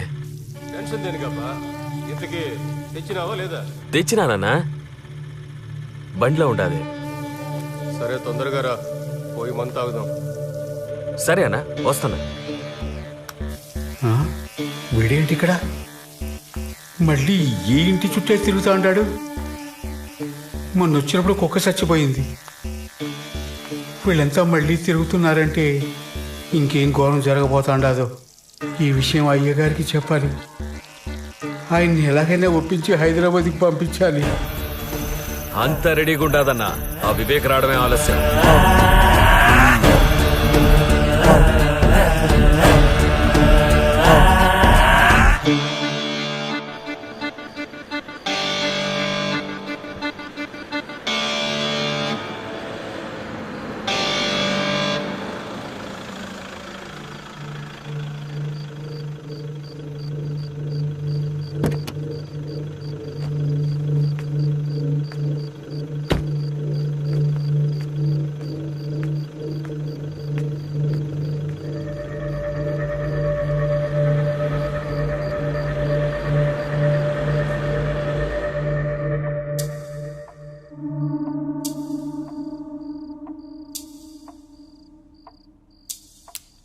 అయ్యా,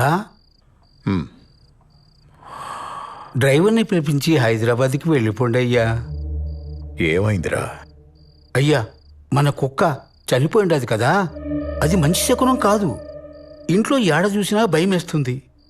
పైగా అమ్మగారు, వాచ్మెన్ ఎవరూ లేరు. మీరు కూడా హైదరాబాద్ వెళ్ళిపోండి అయ్యా. ఈ ఒక్కసారి నేను చెప్పేది వినండి అయ్యా. నాకెందుకో మనసంతా కీడు శంకిస్తా ఉండాది. కుక్క పోయిందని నాకు బాధగానే ఉండాదిరా. అది అపశకునమే కావచ్చు, కానీ దానికి మనమేం చేస్తాం? అది కాదయ్యా, నా మాట విని హైదరాబాద్కి వెళ్ళిపోండి అయ్యా. యాడికి రాపోయేది? పులివెందులలో, పైగా నా ఇంట్లో. నాకు భయమేందిరా? నన్నెవడేం చేస్తాడు? నువ్వు దిగులు పడకుండా పోయి పడుకో. అది కాదయ్యా. నువ్వు వెళ్ళి పడుకోరా, నేను చూసుకుంటానుగా. రంగయ్య. అయ్యా. ఆ తలుపు తెరిచిపెట్టుండు, గంగిరెడ్డి వస్తా అన్నాడు. గంగిరెడ్డా? ఇప్పుడా? ఈ టైంలో గంగిరెడ్డితో పనేందయ్యా? ఏంటి రంగయ్య, ఈరోజు ఎంత మాట్లాడుతుండావు? ఆ గంగిరెడ్డికి ఏదో పని ఉండదంట, మాట్లాడడానికి వస్తుండాళ్లే.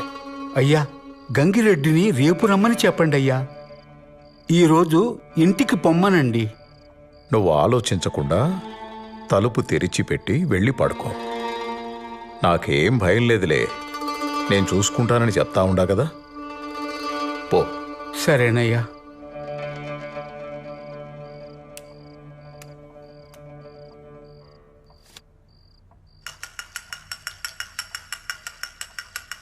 ఏందన్నా, ఇప్పుడే వచ్చినారా?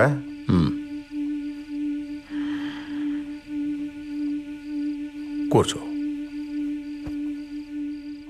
ఏంది గంగిరెడ్డి, అర్జెంటుగా మాట్లాడాలన్నావు? చెప్తానన్నా.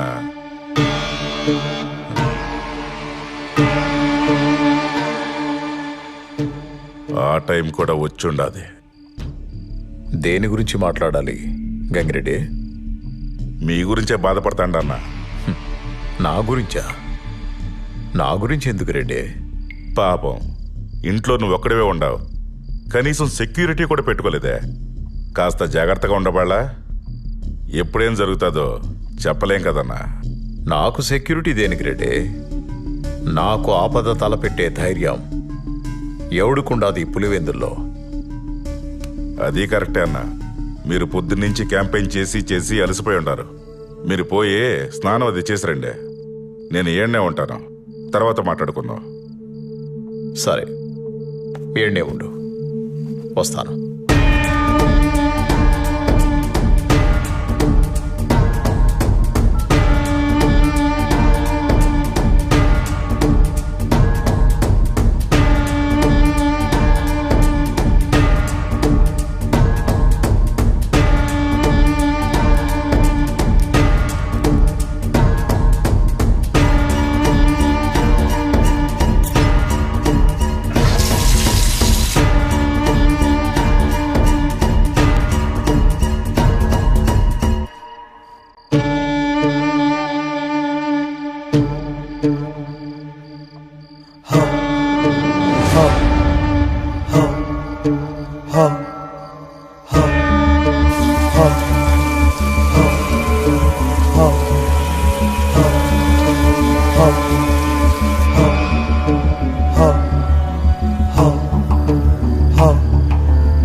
గంగిరెడ్డి,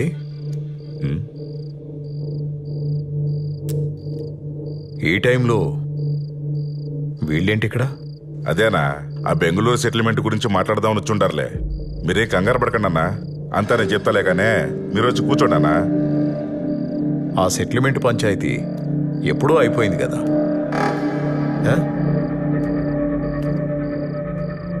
ఇంకేముంది మాట్లాడనీకి? ఉన్నాయన్నా, చాలా ఉన్నాయి మాట్లాడనీకి. నా వాటా డబ్బుల గురించి అడుగుదామని. ఆ సెటిల్మెంటు డబ్బులు వస్తాయని స్వార్థంతో చేసింది కాదు గంగిరెడ్డి, ఇచ్చిన మాట కోసం చేసి పెట్టింది. దాని నుండి ఒక్క పైసా కూడా నేను ఆశించలేదప్పా. మరి నీకెందుకు ఇలాంటి దుర్బుద్ధి పుట్టిందో తెలియడం లేదు.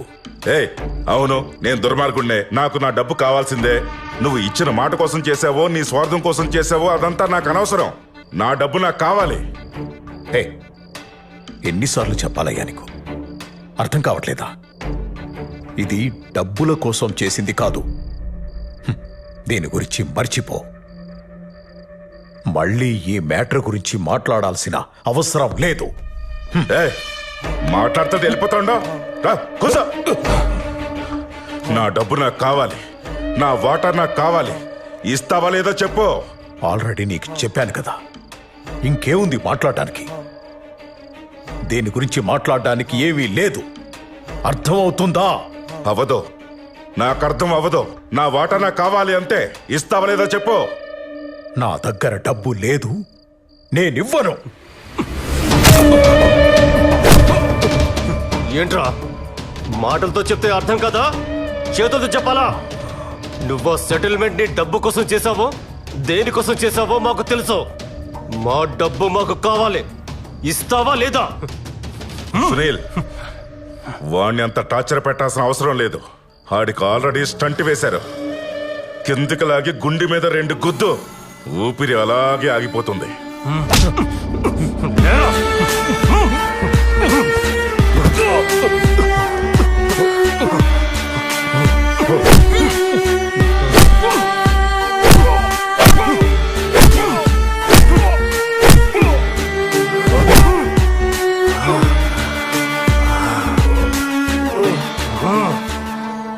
గొడ్డలివరా?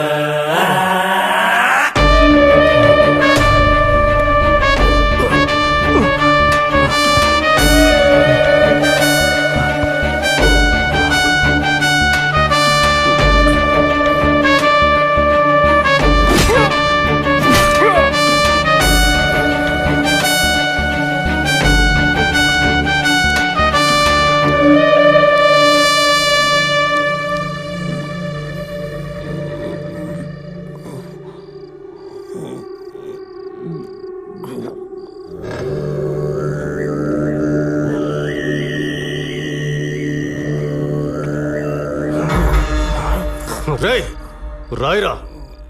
మేం చెప్పినట్టు లెటర్ రాయ్. రాయమంటుంటే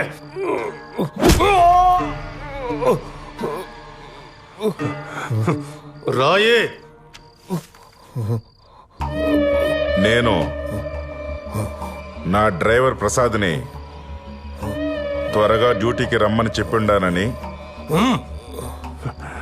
వాడు వచ్చి నన్ను ఇలా కొట్టినాడు. వాణ్ణి మాత్రం వదలొద్దు. నేను చాలా కష్టపడి ఈ లెటర్ రాస్తా ఉన్నాను. ఇట్లు వివేక.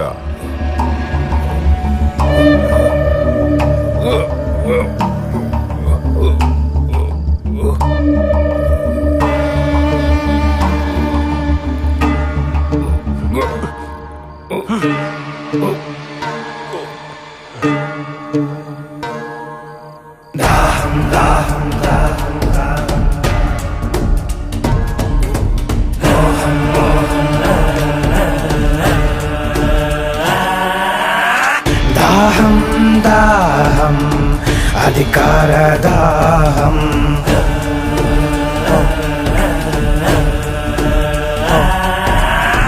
మోహం మోహం కుర్చీ మీద మోహం,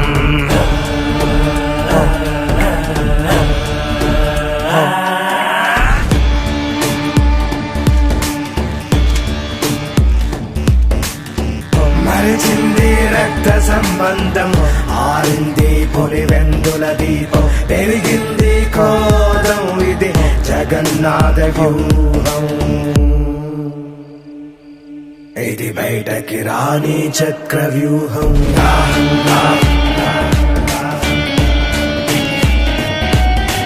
మోహం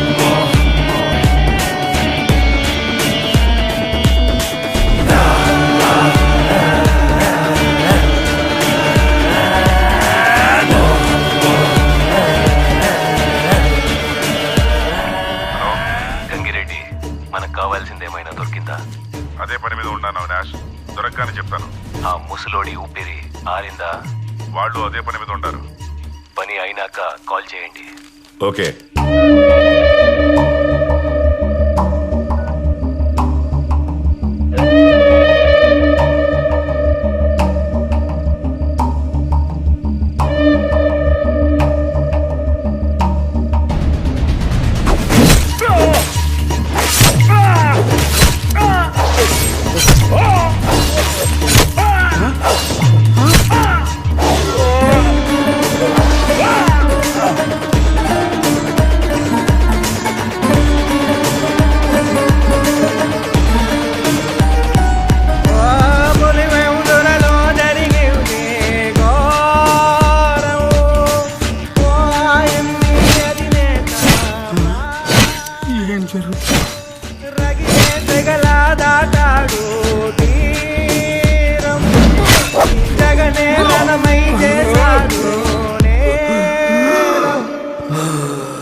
నేనేం చేయాలో అర్థం కావట్లేదు.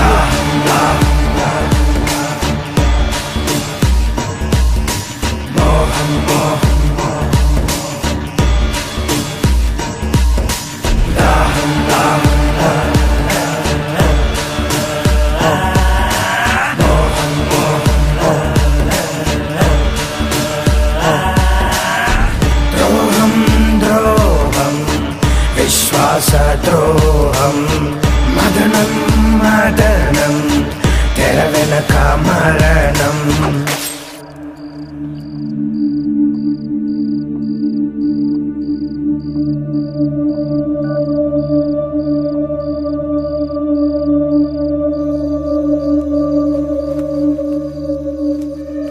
యో అయ్యా ఇట్లా చూడు, ఈ విషయం ఎవరికి చెప్పకు.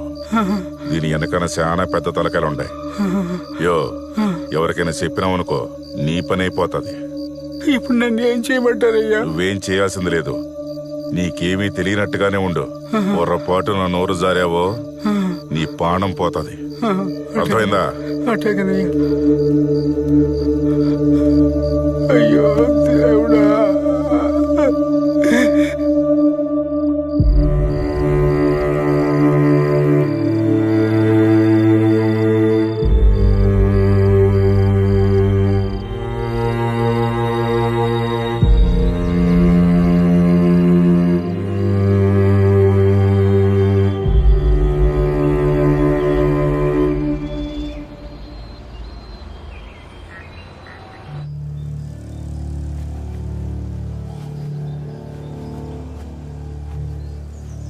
ఏంటి సార్ ఇది? ప్రొసీజర్ ఫాలో చేయట్లేదు. ఇలా అయితే ఎవిడెన్స్ మొత్తం పాడైపోతుంది. ఇప్పుడు క్లీన్ చేయొద్దు సార్, ప్రొసీజర్ ఫాలో అవుదాం. ముందు నువ్వు కామ్గా ఉండు, మిగతావన్నీ నేను చూసుకుంటాను. అలా కాదు సార్, ఇలా చేస్తే ఆధారాలు పోతాయి. దయచేసి నా మాట వినండి.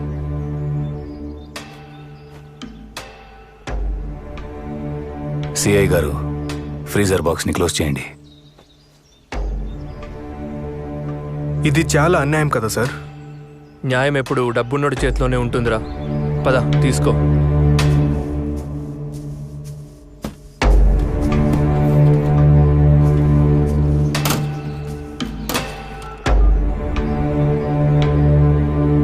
అన్నా, బాబాయ్కి హార్ట్ అటాక్ అయింది.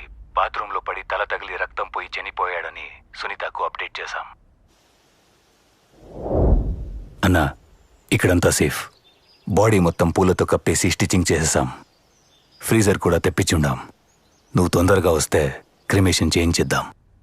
నాకీడ చిన్న పనుండది, చూసుకుని బయలుదేరుతాను. సరే అన్నా. ఈ లోపు నువ్వు అక్కడంతా జాగ్రత్తగా చూసుకో.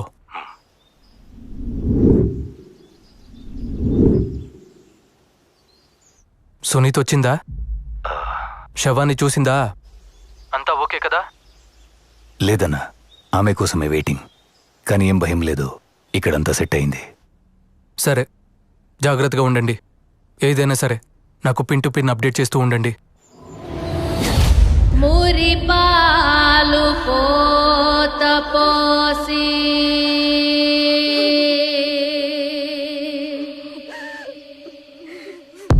కనుపా. సరే అన్నా, సునీత వచ్చింది. నేను మళ్ళీ ఫోన్ చేస్తాను.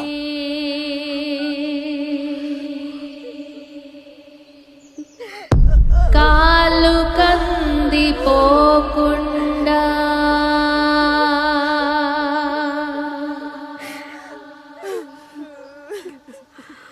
నీడలాగా కాసినావు.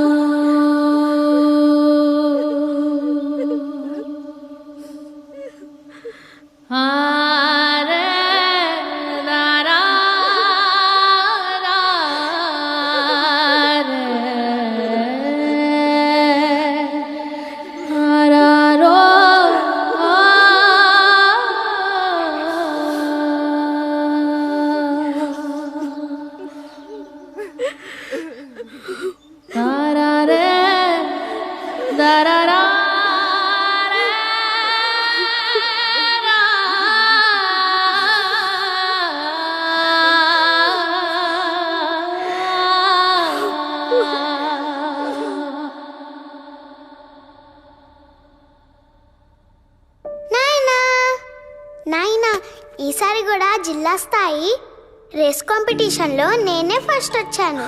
ఇదిగో ప్రైజ్ కూడా ఇచ్చారు. హా. నా చిన్నారి తల్లి, అన్నిట్లో నువ్వే ఫస్ట్ వస్తావని నాకు తెలుసు. ఇంతకీ నువ్వు పెద్ద అయినాక ఏమవ్వాలనుకుంటున్నావు తల్లి? నేను కూడా పెద్ద నాయనలాగే 5 రూపాయల డాక్టర్ అవుతాను నాయనా. పెద్ద నాయనలాగా అందరినీ బాగా చూసుకుంటాను. అయితే నన్ను కూడా బాగా చూసుకుంటావు కదా? నిన్నైతే పక్కనే ఉండి బాగా చూసుకుంటా నాయనా. నేను పక్కనుండుంటే ఇదంతా జరుగుండేది కాదు కదా నాయన. ఇదంతా నాదే తప్పు. నన్ను క్షమించండి నాయన. నా బంగారు తల్లి. వివేకాలు పంచే నాయనా,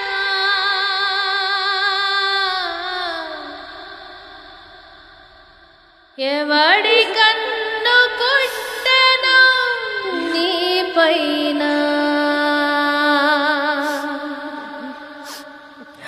అవినాష్, దీన్ని కొంచెం ఓపెన్ చేస్తారా? అక్క, దీన్ని ఓపెన్ చేస్తే బాడీ డీకంపోజ్ అయ్యి స్మెల్ వస్తుందేమో. అది నాకు తెలుసు. నేను కూడా డాక్టర్నే. ఓపెన్ చేయించు.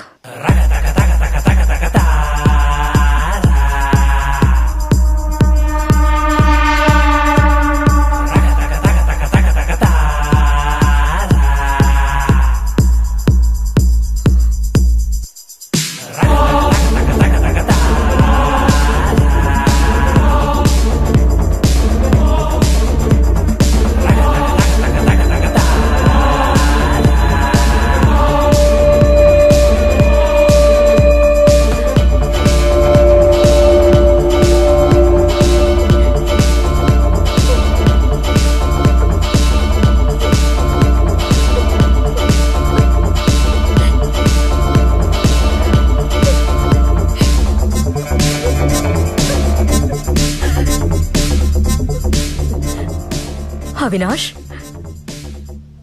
నాయన బాడీని పోస్ట్ మార్టంకి పంపించు. ఎందుకక్క చచ్చిన మనిషిని మళ్ళీ చంపడం? పోస్ట్ మార్టం అంటే బాడీని చీల్చి చండాలం చేస్తారు. బాబాయ్ని ఇలాగే ప్రశాంతంగా పంపించేద్దాం.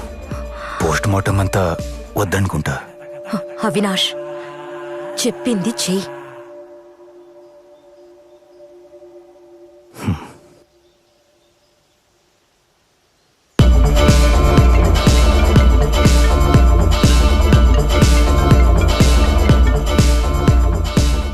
అవినాష్, ఎందుకు అన్నిసార్లు ఫోన్ చేస్తాడావు? నేను చెప్పాను కదా, నాకు కొంచెం పని ఉండాది, చూసుకొని వస్తానని. అది కాదన్నా, సునీత పోస్ట్ మార్టం చేయాలంటుంది. Case file చేపిస్తోంది.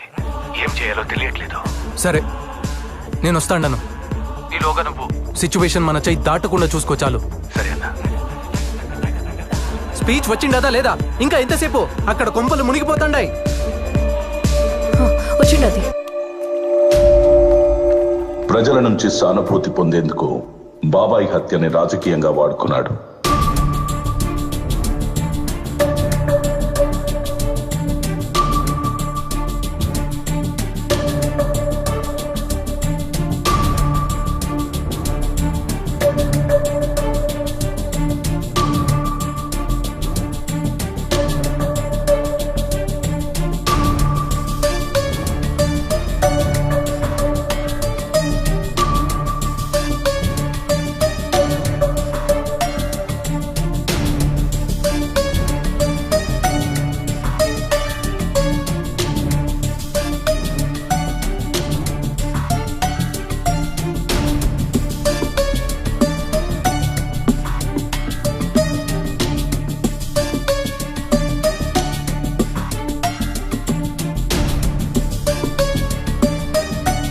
చిన్నాన్న మీద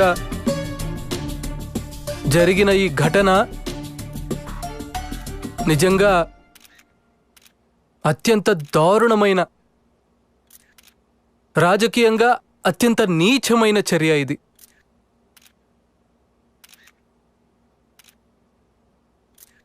ఒక వ్యక్తిని, ఒక ఎక్స్ ఎంపీ, 30 సంవత్సరాల సుదీర్ఘ రాజకీయ చరిత్ర కలిగిన, సౌమ్యుడిగా పేరు పొందిన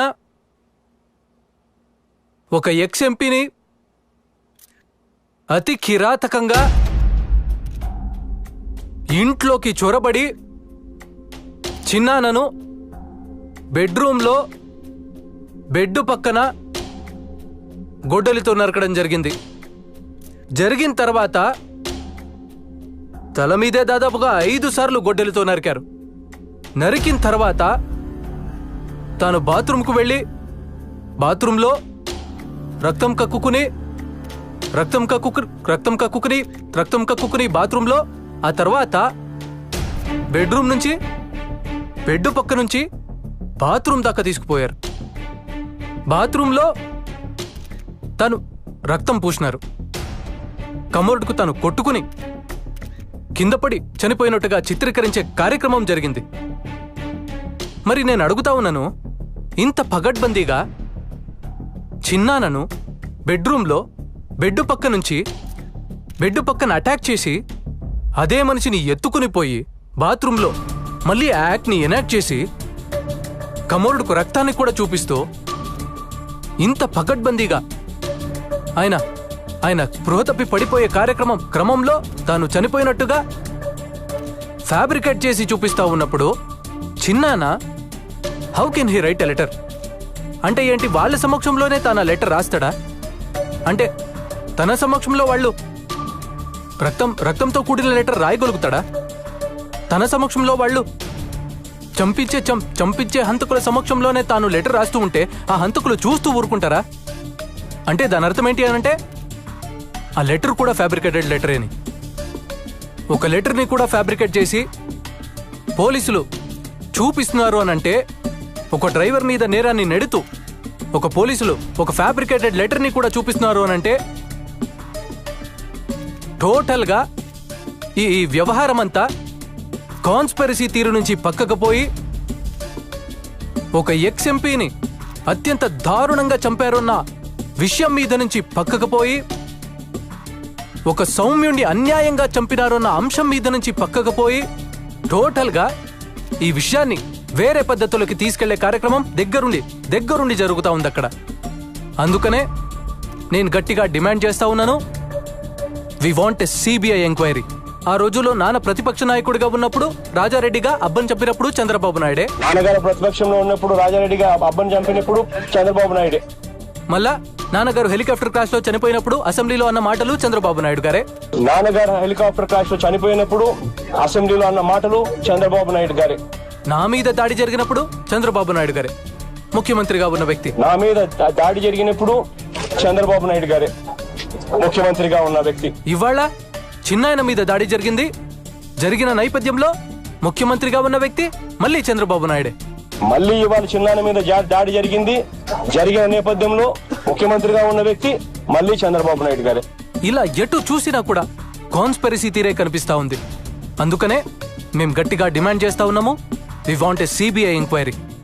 సిబిఐ ఎంక్వైరీ చేయిస్తేనే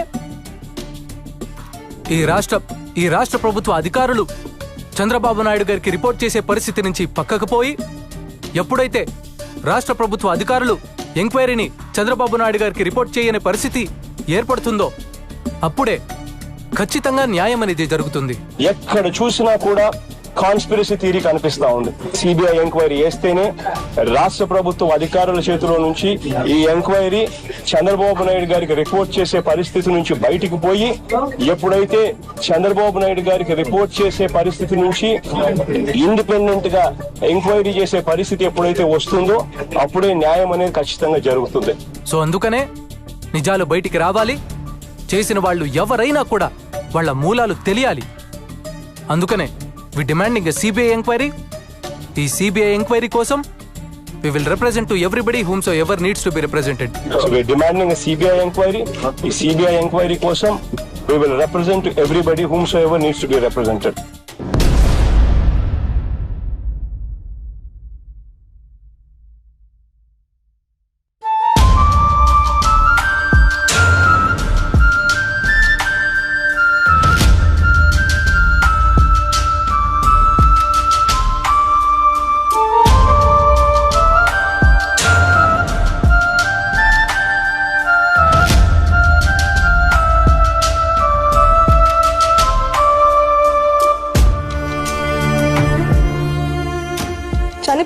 వ్యక్తిని గురించి రకరకాలుగా అవమానిస్తుంటే బాధపడ్డానండి. కూతురిగా మరింత కుంగించినాను. ఒక పెద్ద ఫ్యామిలీ మీద ఇన్ని మచ్చలు ఆరోపణలు వస్తుంటే తట్టుకోవడం ఎవరికైనా కష్టం. ఫేర్గా విచారణ జరగాలి. దోషులు ఎవరైనా ఎంతటి వారైనా శిక్ష పడాలి. ఇంతకు మించి ఈ స్టేజ్లో నేను ఏం చెప్పినా గానీ బాగుండదండి. నా బాధను అర్థం చేసుకోండి. I just want a fair investigation at this point. కన్న బిడ్డలెక్క ప్రజలా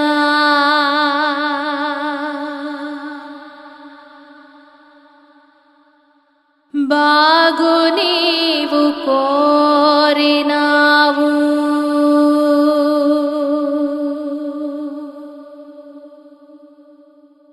వివేకాలు పంచే నాయనా,